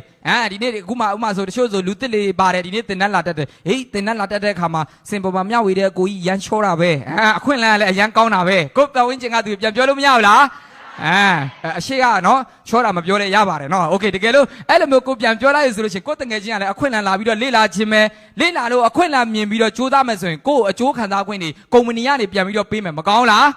ကောင်းတယ်အဲ့တော့မိတ်ဆွေတို့ဒီမှာဆိုလို့ရှိရင်ကိုတိုင်က exactly လို့ခေါ်တဲ့စီးပွားရေး share ဝင်အကြီးစားနဲ့ကိုတိုင်ပထမအဆုံးဝင်လုပ်လိုက်မယ်လုပ်ပြီးတဲ့အခါမှာပစ္စည်းတွေသုံးဆွဲမယ်ကြိုက်နေတတ်တယ်အခွင့်အလမ်းကိုကြိုက်နေတတ်တယ်ဆိုရင်ကိုရဲ့တငယ်ချင်းတယောက်ကိုအခွင့်အလမ်းပေးလိုက်မယ်တငယ်ချင်းတယောက်ဆိုတာဘယ်သူလဲတော့မသိနိုင်ဘူးအခန်းပေါ်တငယ်ချင်းလည်းဖြစ်နိုင်တယ်မဖြစ်လဲရတယ် online ကသူလည်းရတယ်ကိုမိတ်ဆက်ပေးလိုက်လို့အဲ့ဒီတငယ်ချင်းတယောက်ကအခွင့်အလမ်းကိုမြင်ပြီးတော့လေ့လာမယ်ကိုအေလို့နာမည်ပေးလိုက်မယ်မိတ်ဆွေတွေစိတ်ထဲမှာမြင်အောင်ကြည့်လိုက်တငယ်ချင်းတယောက်ကမိတ်ဆက်လိုက်မယ်သွားပြီးတော့အဲ့ဒီကိုအေကလည်းအခွင့်အလမ်းကိုမြင်လို့ share ဝင်အကြီးသားနဲ့ဝင်လုပ်မယ်ဆိုရင်မိတ်ဆွေကိုကုမ္ပဏီကနေ900ဘတ်အကျိုးခံစားခွင့်ပေးမှာဖြစ်ပါတယ်ခင်ဗျမြန်မာငွေနဲ့ဆိုရင်ဘယ်လောက်ရမလဲသိလား3သိန်းကျော်တယ်ဟုတ်လားခင်ဗျကောင်းလားလူတယောက်ကိုမိတ်ဆက်ရင်လည်းအခုလိုမျိုး3သိန်းကျော်ပြန်ရမှာဆိုကောင်းလားဒါဆို10ယောက်မိတ်ဆက်ရင်ဘယ်လောက်ရမလဲ10သိန်းအိုးဟိုအရမ်းများတယ်ဟုတ်လားခင်ဗျအဲ့တော့များများကိုအခွင့်အလမ်းပေးလို့ရပါတယ်ကိုတိမတိ online ကလည်းရတယ်ခင်ဗျအဲ့တော့ကိုပထမဦးဆုံးမိတ်ဆက်လိုက်တဲ့သူကို G1 လို့ခေါ်တယ် generation 1လို့ခေါ်တယ်နော်အဲ့ဒီ G1 မှာသူ့ရဲ့တငယ်ချင်းတွေမရှိနိုင်ဘူးလားသူကလည်းသူ့ရဲ့တငယ်ချင်းတွေနိုင်ငံခြားသူတွေရှိမယ်ဘယ်ရလဲကျွန်တော်တို့မသိနိုင်ဘူးသူကလည်းသူ့ရဲ့တငယ်ချင်းနောက်ထပ်ကိုပီလို့ခေါ်တဲ့တငယ်ချင်းတယောက်ကိုထပ်မှန်ပြီးတော့မိတ်ဆက်လိုက်မယ်ဆိုရင်အဲ့ဒီ G1 ကနေခေါ်လိုက်တဲ့သူ G2 မှာဆိုရင်မိတ်ဆွေကထပ်ပြီးတော့300ဘတ်အကျိုးခံစားခွင့်ရရှိအောင်မှာဖြစ်ပါတယ်ခင်ဗျဒါဆိုရင်မိတ်ဆွေစဉ်းစားကြည့်နော်ကိုတိတဲ့ရှိမှလည်းရတယ်မတိတဲ့ရှိမှလည်းရတယ်ဆိုမကောင်းလာ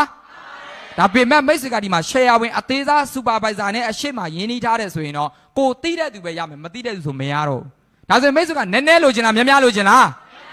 းများဆိုရေရှည်မှာများရမယ်ဒါဆိုရင်အကြီးစားနဲ့ဝင်ရောက်ပြီးတော့လောက်ကဏ္ဍမတန်ဘူးလားတန်တယ်ဒီမှာလည်းမိတ်ဆွေတို့များအခွင့်အလမ်းပေးလို့ရပါတယ်နောက်ထပ်နံပါတ်၄ဝင်ငွေကစတားမွေးထုတ်စုကြည်လို့ခေါ်တယ်ဒီစီးပွားရေးကသူကနဝ marketing စီးပွားရေးနှစ်လိုင်းသွားစနစ်ကိုနဲ့တူစီးပွားရေးလုံးမဲ့သူဘယ်မှာတယောက်ညာမှာတယောက်ရှိရမယ်ဘယ်မှာတယောက်ညာမှာတယောက်မိတ်ဆွေမှာတငယ်ချင်း2ယောက်မရှိဘူးလားအပြင်ကသူလည်းရတယ် online ကသူလည်းရတယ်ခင်ဗျဒီနေ့ TikTok သုံးတဲ့သူတွေတငယ်ချင်းတွေမရှိဘူးလား Facebook သုံးတဲ့သူတွေရောမရှိဘူးလားခင်ဗျအများကြီးပဲနော်ကိုရီးစားစကားလာပြောတဲ့သူလည်းကိုယ့်ရဲ့ downline ဖြစ်လာနိုင်တာပဲဟုတ်လားတငယ်ချင်းလည်းရှိလာနိုင်တယ်အများကြီးပဲဒါဆိုရင်ကိုကငါ့မှာတငယ်ချင်းမရှိဘူးဆိုတဲ့အတွေ့တွေးနေစရာမလိုဘူးမှန်လားခင်ဗျတငယ်ချင်းတွေအများကြီးပဲရှိတယ်အဲ့တော့မိတ်ဆွေကကိုတိုင်းစီးပွားရေးသမားတယောက်ဖြစ်ပြီးတော့ကိုနဲ့တူစီးပွားရေးလုံးမဲ့သူဘယ်မှာတယောက်ညာမှာတယောက်ကြိုးစားမဲ့သူရှိလာပြီကိုမိတ်ဆက်လိုက်ပြီနော်ကိုမှအဲ့လိုမျိုးလူ2ယောက်ရှိလာပြီဆိုကိုကစတားဖြစ်သွားပြီဒီနေရာမှာကစတားမွေးထုတ်စုကြည်စတားမွေးထုတ်စုကြည်ဆိုလို့ရှိရင်ကိုခေါ်လာတဲ့သူ2ယောက်ခြိုက်တဲ့သူအရင်ကူညီလို့ရတယ်သူတို့ကိုလည်းကိုလိုမျိုးဘယ်မှာတယောက်ညာမှာတယောက်ရှိအောင်ထပ်မှန်ပြီးတော့လုပ်ငန်းနဲ့ပတ်သက်တဲ့ຢာတွေစီးပွားရေးသိပညာတွေမျှဝေပေးလိုက်လို့သူတို့ကလည်းအခွင့်အလမ်းကိုမြင်ပြီးတော့တငယ်ချင်းတွေကိုပြန်လည်ပြီးတော့မျှဝေပေးရင်းနဲ့ဘယ်တယောက်ညာတယောက်ထပ်မှန်ပြီးတော့စီးပွားရေးလုပ်တဲ့သူရှိလာပြီဆိုရင်မိတ်ဆွေကိုကုမ္ပဏီကနေ1800ဘတ်အကျိုးခံစားခွင့်ပေးမှာဖြစ်ပါတယ်ခင်ဗျအဲ့ဒါကိုစတားမွေးထုတ်စုကြည်လို့ခေါ်ပါတယ်ဘာလို့လဲဆိုရင်ကိုမိတ်ဆက်လိုက်တဲ့သူကမိတ်ဆက်စုကြည်တယောက်မှအရှိမဘယ်လောက်ရမယ်ပြောထားလဲ900 2ယောက်ဆိုရင်1800တလအတွင်းမှာခေါ်လာတဲ့တငယ်ချင်းက1800ဘတ်ရသွားလို့ကုမ္ပဏီကနေကို1800ဘတ်တီးတန့်ပြန်ပေးတာခင်ဗျတငယ်ချင်းလည်းရတယ်ကိုလည်းရတယ်မကောင်းလားဒီနေရာမှာတစ်ခုရှိတာကကိုခေါ်လာတဲ့သူကိုပတ်စံရောက်အောင်မကူညီရင်ကိုလည်းပတ်စံမရဘူးခင်ဗျကောင်းနေရောခေါ်လာတဲ့သူပတ်စံရမှာကိုလည်းရမယ်ဒါတရားမျှတမှုမရှိဘူးလားအဲ့တော့နည်းနည်းကူညီနည်းနည်းရမယ်များကူညီရင်များရရှိမှာဖြစ်ပါတယ်ဒါကတော့စတားမွေးထုတ်စုကြီးအကန့်အသတ်မရှိကူညီပေးလို့ရတယ်အကန့်အသတ်မရှိစတားမွေးထုတ်လို့ရပါတယ်နောက်ထပ်နံပါတ်5အသိမ်းဖွဲ့စုကြည်လို့ခေါ်ပါတယ်ဒီစီးပွားရေးကအဖွဲ့စည်းနဲ့လုပ်ရတဲ့စီးပွားရေးဖြစ်ပါတယ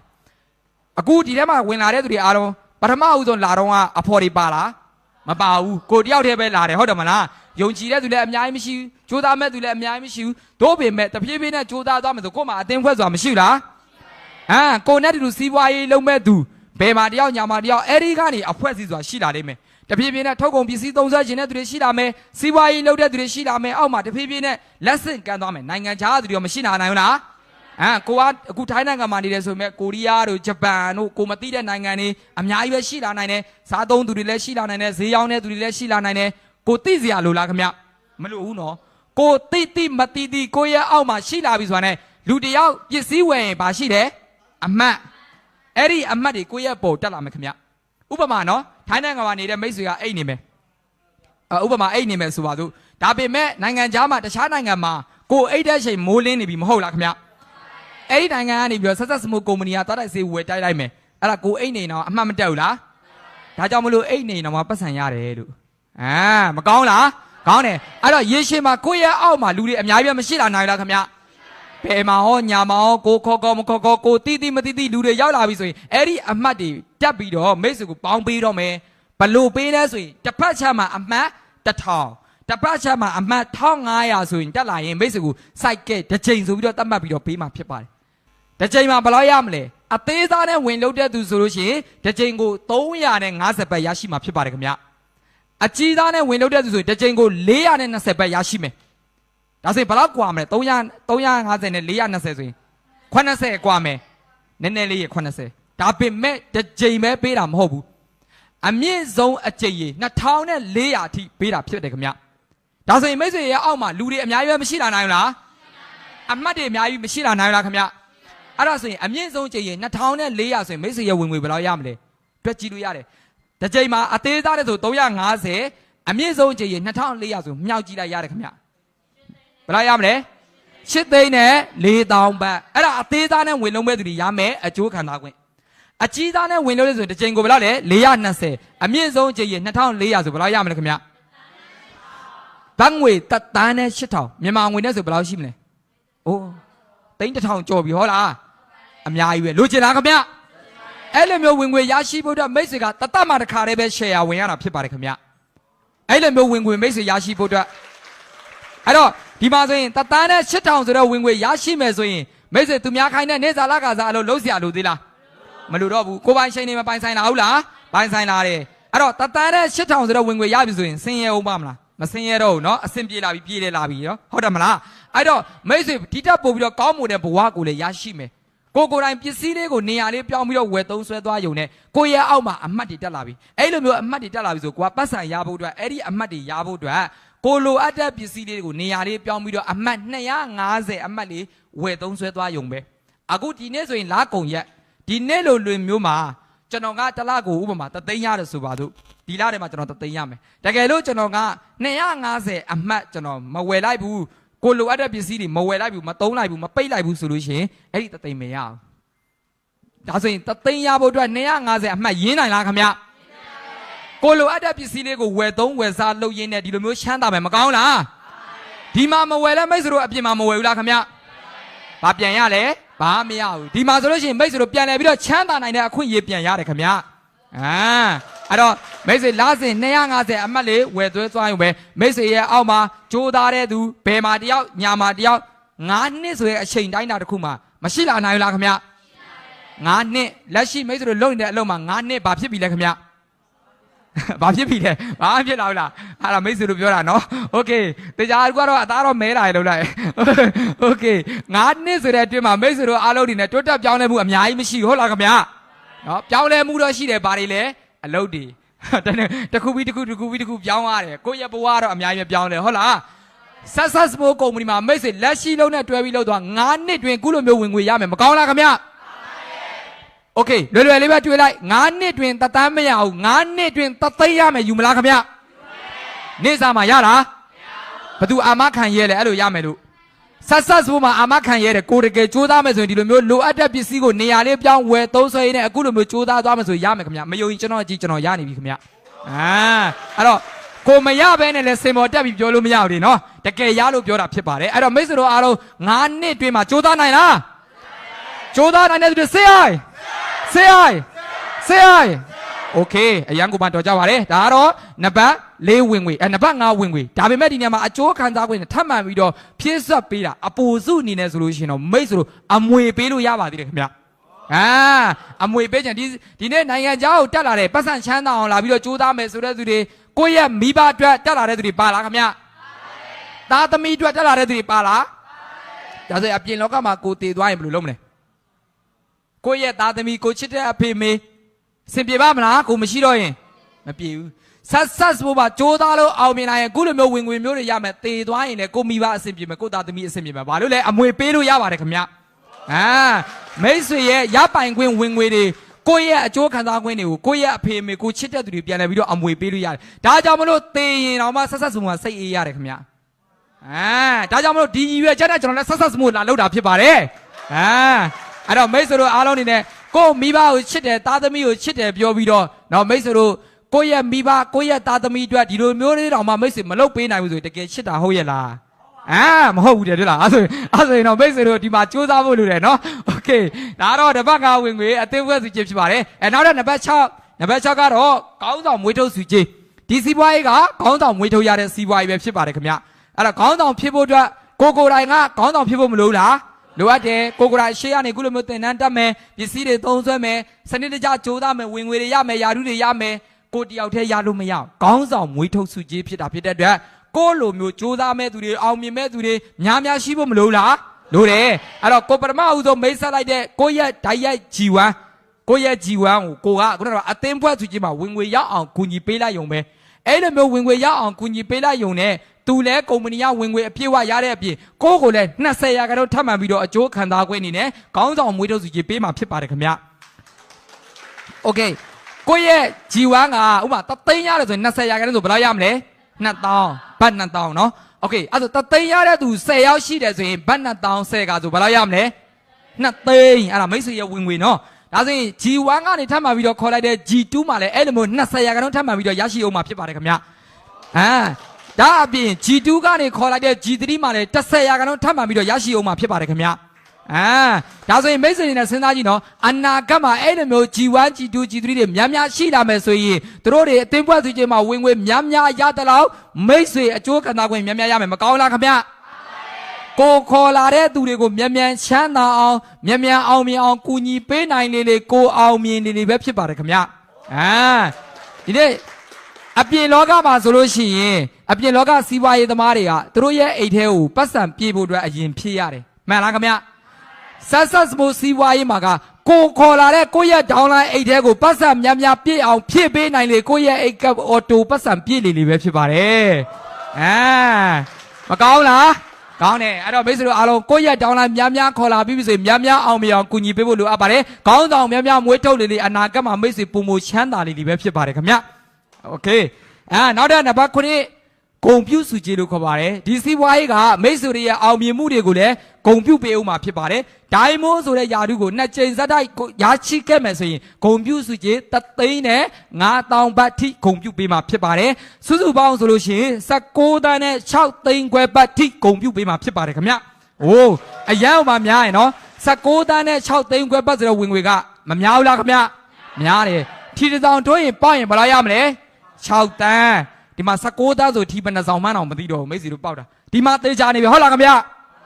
အဲ့တော့တချို့ဆိုလို့ရှိရင်လားကုံရက်ဆိုရင်ဘာတွေလုပ်လို့ရှိတယ်ထီထိုးတယ်ရှဲထိုးတယ်မရှိလားဒီနေ့မိတ်ဆွေတို့ထီတွေရှဲတွေထိုးကြလားကျွန်တော်ကဏ္ဍပေးမယ်ယူမလားသေချာပေါက်မဲ့ကဏ္ဍအပြင်မှာဆိုလို့ရှိရင်သေချာပေါက်မိတ်ဆွေတို့ပေါက်မဲ့ကဏ္ဍဆိုရင်ကြိုက်လားခင်ဗျကြိုက်တယ်အဲ့လူဆရာလို့ခေါ်ပြီးတော့ကိုးကွယ်တော့တာပဲเนาะအဲ့တော့ဒီနေ့မိတ်ဆွေတို့ကိုကျွန်တော်ဆက်စမပေါက်မဲ့ကဏ္ဍတော့ဒီနေ့ထိုးရမဲ့ကဏ္ဍတော့253ည250အမှတ်ပေးရမယ်250အမှတ်ပေးရမယ်โอเคလား253ညဆိုတာမိတ်ဆွေတို့ရှယ်ကလာပေးတာမဟုတ်ဘူးအမှတ်250ပေးရင်အဲ့လိုမျိုးဝင်ငွေမျိုးတွေမိတ်ဆွေတို့အနာဂတ်မှာလူတိုင်းရရှိမှာဖြစ်ပါတယ်โอเคအဲ့တော့ဒါစီးပွားရေးသွားလေးလာရှယ်ကနန်ရလာတယ်လို့မပြောနဲ့နော်ပေါ့ရင်တယောက်တော့နော်โอเคကျွန်တော်ပြောတာ253ညဆိုတာ250အမှတ်ပိတ်တာကိုပြောတာနော်အဲ့တော့ဒီနေ့ကလားကုံရဲဖြစ်တာဖြစ်တဲ့အတွက်250အမှတ်တွေလည်းပိတ်ဖို့မမေ့ပါနဲ့ပစ္စည်းဝယ်မဲ့သူတွေလည်းအောက်မှာကိုယ်တိုင်ပစ္စည်းလေးတွေသွားပြီးတော့ကြီးလို့ရတယ်တပ်ပုံလေးတွေရိုက်လို့ရတယ်ပြီးရင်ဒီမှာဆက်စမိုးကုမ္ပဏီမှာအခုလိုမျိုးကိုသုံးဆွဲထားတဲ့ပစ္စည်းလေးတွေကိုယ့်ရဲ့အိမ်နီးစပ်ရာပတ်ဝန်းကျင်ကသူတွေပြန်လည်ပြီးတော့မျှဝေပေးမယ်အဲ့လိုမျိုးလုပ်ရင်းနဲ့ကိုယ်တိုင်ဝင်ငွေရတဲ့အပြင်ဆက်စမိုးမှာအလဲခီးရှိရင်လည်းမိတ်ဆွေတို့ကိုယ်တိုင်အလဲခီးတွေလည်းအခမဲ့ဖရီးလည်းလိုက်ပါခွင့်ရရှိအောင်မှာဖြစ်ပါတယ်ခင်ဗျအလဲအဖွဲ့အစည်းကလိုက်ပို့ပေးတဲ့အလဲခီးတွေလည်းမိတ်ဆွေတို့လိုက်ပါခွင့်ရရှိအောင်ဆိုမကောင်းလားကောင်းတယ်အဲ့တော့အခွင့်အရေးရတော့ကောင်းနေပြီကိုယ်တိုင်လက်တွဲလှုပ်ဆောင်ဖို့မလိုလားဒီနေ့လာနားထောင်တယ်ပြန်သွားတယ်နောက်နေ့ပြန်လာနားထောင်တယ်ပြန်သွားတယ်နားထောင်ရင်းနဲ့အောင်မြင်တဲ့သူမရှိဘူးခင်ဗျဟုတ်လားခင်ဗျနားထောင်ပြီးရင်ကိုသိသွားတဲ့ຢာကိုအမြန်ဆုံးလက်တွဲလုပ်ပါဒီနေ့လူဟောင်းလေးတွေဆိုလို့ရှိရင်ကိုဈေးကွက်ပလန်ပိုင်းမှာဘယ်အရာကိုမြင်သွားလဲခေါင်းဆောင်မွေးထုတ်စုကြီးမှာကိုမြင်သွားလားခေါင်းဆောင်မြန်ပြန်မူးတော့မွေးထုတ်ဒါဆိုကိုမြန်အောင်မြင်မယ်ဒီနေ့ဝင်လာတဲ့လူတစ်လေးတွေဆိုလို့ရှိရင်လည်းစီးပွားရေးခွင့်လန်းမြင်သွားပြီလားအမြန်ဆုံးအသင်းဝင်တာတွေ share ဝင်တာတွေနားလည်ပြီလားဒါဆိုရင်အမြန်ဆုံးစတင်လို့ဒါမှကိုမြန်အောင်မြင်လာမှာဖြစ်ပါတယ်အဲ့တော့မိတ်ဆွေတို့အားလုံးနေနဲ့ဒီနေ့ကျွန်တော်လာပြီးတော့မျှဝေပေးတဲ့เนาะကျမ်းမာရေးပိုင်းဆိုင်ရာနဲ့ဈေးကွက်ပလန်เนาะအသေးစိတ်အကြောင်းကိုနားလည်တဲ့ဆိုတဲ့ဆေးရိုင်း โอเคမိတ်ဆွေတို့အားလုံးအရန်ကိုမှကြော်ကြပါရစေဒီနေ့လာပြီးတော့ MG ဆိုတဲ့နေရာကနေပြီးတော့တာဝန်ယူထားတဲ့လီဒါကြီးကိုပြန်လည်ပြီးတော့ရိုသေလေးသားဆိုမိုက်ရပါတယ် ဟုတ်โอเคလီယာကိုစရာလေးတို့လက်ခောက်လက်ချေလေးပါခင်ဗျာအစောပိုင်းမှာမျှဝေပြီးတော့တယ်လီယာကြီးကိုဆိုင်ကိုခန့်တို့လည်းလက်ခောက်လက်ချေလေးပါခင်ဗျာဒီနေ့ဘယ်လိုနေလဲခင်ဗျာမိတ်ဆွေကိုလာပြီးတော့မှအခွင့်အလမ်းပေးသွားတဲ့အချက်လက်တွေကဆိုအရန်မှကောင်းမွန်တာဖြစ်ပါတယ်ပြီးရင်ဝမ်ဘတ်ချက်မှာရှိကြတဲ့မိသားစုတွေများအားလုံးကလည်းပဲအောက်မှာဂျေစုတင်စားလေးတွေများများလေးရေးလာပေးကြမှာခင်ဗျာဒီနေ့မိတ်ဆွေကိုလာပြီးတော့မှပေးသွားတဲ့အခွင့်အလမ်းတွေကဆိုရင်သူတို့ကိုယ်တိုင်အတွေ့အကြုံရှိပြီးတော့မှသူတို့ကိုယ်တိုင်ရာယူပိုင်ဆိုင်ခဲ့တဲ့အရာတွေမိတ်ဆွေကိုပြန်လဲပိုင်ဆိုင်စေခြင်းနဲ့စိတ်နဲ့ပြန်ပြီးတော့မှပေးတာဖြစ်ပါတယ်ဒါကြောင့်မလို့ဒီနေ့မိတ်ဆွေအားလုံးနေနဲ့တည်ယူလဲတဲ့သူတွေခမ်းမတွေကိုလာတဲ့သူတွေကိုယ်တိုင်ကမိတ်ဆွေအရန်မှကန်ကောင်းတာဖြစ်အတွက်ကိုယ့်ကိုဂုဏ်ပြုတဲ့အနေနဲ့လက်ခောက်တဲ့ကြည့်လေးပါခင်ဗျာโอเคဒီနေ့ကဆိုရင်လာကုန်ရလည်းဖြစ်တယ်လာကုန်ရဆိုတော့ဒီနေ့ဆက်စပ်မိုးစီးပွားရေးမှာစ조사နေတဲ့သူတွေအတွက်ဒီနေ့မိမိရဲ့ဝင်ငွေဘယ်လောက်ထိတိုးမြအောင်လုပ်လို့ရလဲမိမိရဲ့ဝင်ငွေတွေဘယ်လောက်ထိမြင့်မောင်းအောင်လုပ်လို့ရလဲမိမိတို့ဘယ်လောက်ထိလိုချင်လဲအဲ့ဒီကအရာတွေကိုအစွမ်းကုန်ဖတ်ပြီးတော့မှမိမိရဲ့ဝင်ငွေတွေကိုတိုးပေါင်းအောင်လုပ်လို့ရတယ်ဒါဆိုရင်ဒီနေ့မှရုံးကိုလာတဲ့သူတွေရှိလားခင်ဗျာโอเคတရားဒီဘက်မှာရှိလားခင်ဗျာရှိပါတယ်ဟုတ်ကဲ့ပါနှွေးစွာကြိုးဆိုပါတယ်လူတလေးအတွက်လည်းပဲလက်ခုပ်တန်ကြလေးပါခင်ဗျာဝမ်ဘတ်ချက်မှာကြီးကြတဲ့မိသားစုဝင်လည်းပဲစီးပွားရေးပါတနာဘက်လူတလေးတွေပါမယ်ဆိုလည်းပဲနှွေးစွာကြိုးဆိုပါတယ်မိမိတို့ကဒီနေ့မှရုံးကိုစားရောက်တယ်ဆိုရင်ဒီနေ့စီးပွားရေးမှာစတင်တဲ့ပိုင်းဆိုင်ရာတွေတကယ်လို့မှနားမလည်ဘူးဆိုရင်မိမိတို့ကပြန်လည်ပြီးတော့မှမေးလို့ရတယ်အရန်ကောင်းမွန်တာကဒီနေ့လာကုန်ရဖြစ်တဲ့အတွက်မိမိပထမအဦးဆုံးအနေနဲ့ဒီနေ့ဒီစီးပွားရေးမှာစတင်လောက်ကင်သွားမယ်ဆိုရင်နောက်လာတွေမှာဆွမ်းနာကလီယာကြီးကိုစီယာလည်းပြောသားပေးတဲ့ဝင်ငွေပိုင်းဆိုင်ရာတွေမှာဇာတို့တွေနဲ့ပုံမှန်တိဆောက်သွားလို့ရတာဖြစ်ပါတယ်โอเคဒါကြောင့်မလို့ဒီနေ့မိတ်ဆွေနေနဲ့လည်းပဲနောက်ထပ်အနေနဲ့ကိုယ်တိုင်ကခြေရဝင်ထားပြီးနောက်ထပ်တစ်ဆင့်တက်ဖို့အတွက်ယာတို့ဝင်ငွေရဖို့အတွက်စူးစမ်းနေတဲ့သူတွေရှိလားခင်ဗျာโอเคဒီဘက်မှာရှိလားခင်ဗျာဝမ်ဘတ်ချက်မှာရှိမယ်လို့ယုံကြည်ပါတယ်အဲ့ဒီမျိုးရှိတဲ့သူတွေအတွက်ဆိုပြီးတော့မှဒီနေ့နောက်ဆုံးရက်အနေနဲ့အသင်းဖွဲ့ကနေတော့ပေးထားတဲ့ promotion တွေရှိတာဖြစ်ပါတယ်ခင်ဗျာတိပြီလားခင်ဗျာမတိတည်းရဲ့သူတွေလည်းရှိနေမယ်ပထမအောင်ဆုံးနေနေဆိုရင်တော့ဆက်စပ်မိုးကုမ္ပဏီရဲ့ body share အုပ်စုထဲမှာရှိရဲ့ဂျီနာလို့ခေါ်တဲ့ထုတ်ကုန်ပစ္စည်း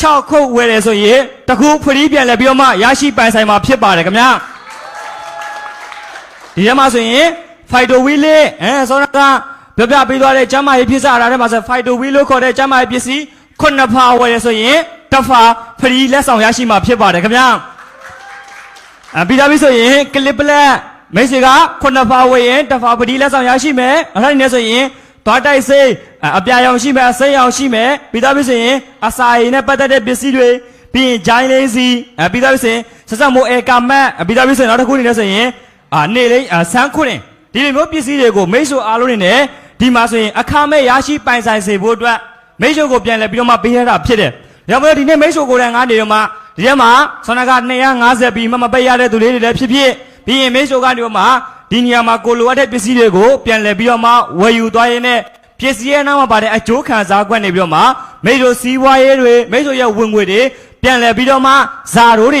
ရရှိပါစားစေမှာဖြစ်ပါတယ်ခင်ဗျာ။ Okay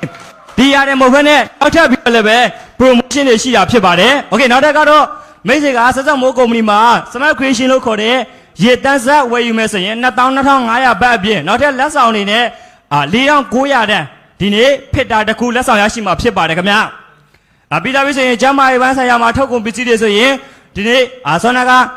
SOD တို့ပြီးသားပြီဆိုရင်ရှားဆောင်ဖြိုရီတို့ပြီးသားပြီဆိုမာရီနာတို့နှလုံးနဲ့ပတ်သက်တဲ့သူတွေအတွက်တော့ပြီးသားပြီဆိုရင်ခုခံအားပိုင်းဆိုင်ရာမှာပြန်လဲပြီးတော့မှဖြည့်တင်းပေးခြင်းတဲ့သူတွေအားလုံးတွေအတွက်ကောပြီးသားပြီဆိုရင်အသားရေးပိုင်းဆိုင်ရာပြန်လဲပြီးတော့မှထိန်းသိမ်းခြင်းတဲ့သူတွေအားလုံးတော့တီးတန့်နေနေဆိုရင်အောက်မှာလည်းပဲ promotion တွေရှိပေးရတာဖြစ်တယ်ဟိုကဆိုရင် Inno Cafe လို့ခေါ်တဲ့အချက်လက်တွေပြီးသားပြီဆိုရင် SOD မိုးတွေပြန်လဲပြီးတော့မှ10ဖာဝယ်ရင်တဖာပတိဆိုတော့မှလက်ဆောင်ရရှိရတာဖြစ်ပါတယ်ခင်ဗျနောက်တိုင်းနေဆိုရင်နောက်ဆုံး promotion တစ်ခုရှိတယ်အဲ့ဒီက promotion ကတော့ဒီနေ့အခုအသေးထွက်ထားတဲ့အသားဖြူစေးဖြစ်ပါတယ်ခင်ဗျဒီနေ့တည့်ရတယ်ပဲဖြစ်ပါတယ်ရှစ်ထုတ်ဝယ်မယ်ဆိုရင်တထုပ်ဖရီးရရှိမှာဖြစ်ပါတယ်ခင်ဗျဟုတ်တယ်ရင်ဒီပစ္စည်းတွေသူတွေပါလားခင်ဗျ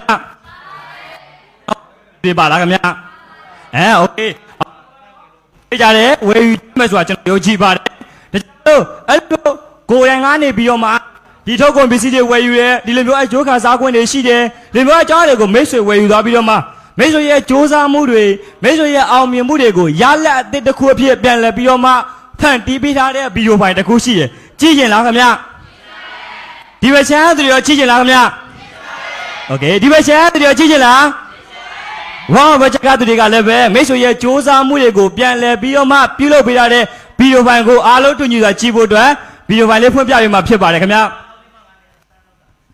โอเคဒီအရာကတော့မိတ်ဆွေလိုက်ပါခွင့်ရမယ့်အရာတခုဖြစ်ပါတယ်ဆောင်းနာကပြပေးထားတဲ့အချက်လက်တွေထဲမှာဆိုရင်မိတ်ဆွေအနေနဲ့လိုက်ပါခွင့်ရမယ်ဆိုရင်လိုက်ပို့ပေးမယ့်နေရာတွေဖြစ်ပါတယ်ဒါကြောင့်မလို့မိတ်ဆွေအားအနေနဲ့ကဒီနေရာမှာကိုစ조사ပြီးတော့မှလောက်ကန်ရတာအရင်ကမှကောင်းမွန်စေတာဖြစ်ပါတယ်မိတ်ဆွေပိုင်ဆိုင်စေမယ့်အရာတွေကိုမြင်ပြီးသွားပြီဆိုရင်ဒီလိုမျိုးစီးပွားရေးနဲ့ပတ်သက်တဲ့အကြောင်းအရာတွေကိုအားလုံးအနေနဲ့ပြန်လည်ပြီးတော့မှသိရှိထားရမှာက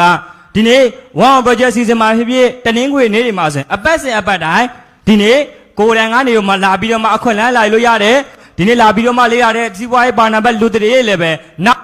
ဘက်တွေမှာလည်းပဲဒီနေ့ကိုယ်တိုင်ကနေပြီးမှဒီရိုးမှလာပြီးတော့မှလေးလာရတာဖြစ်ပါတယ်ဒီနေ့ဆိုရင်လူကြီးအများများပါတယ်နောက်တစ်ဖက်ကျရင်ဒီအခန်းပြည့်အောင်အားလုံးနေနဲ့တိုက်တွန်းလို့ဆိုကြမယ်ကိုယ့်ရဲ့အဖွဲ့သူတွေခေါ်လာမဲ့သူတွေစေးအိုင်ဝမ်ဘချက်မှာလည်းပဲဒီနေ့လူကြီးအယောက်100နောက်ထပ်200 300တူညီစွာတိုက်တွန်းလို့ဆိုမဲ့သူတွေစေးအိုင်โอเคဒီနေ့မှာဆိုရင်တော့မိတ်ဆွေအားလုံးကိုလာပြီးတော့ပေးတဲ့စီဝါရဲ့အခွင့်အလမ်းစီစဉ်ကတော့ဒီလောက်ပါပဲလက်ကုံရဖြစ်တဲ့အတွက်မိမိရဲ့နှုတ်ဝက်တွေပြန်လဲပြီးတော့စစ်ဆေးကြပါမိမိရဲ့ဝင်ငွေတွေတိုးအောင်လုပ်ပါယာရုယူမဲ့သူတွေလည်းအကောင်းဆုံးဖတ်ပြီးတော့မှနောက်ဘက်တွေမှာပြန်လဲစုံတွေးကြမလို့ပြောကြချင်ပါတယ်ခင်ဗျာ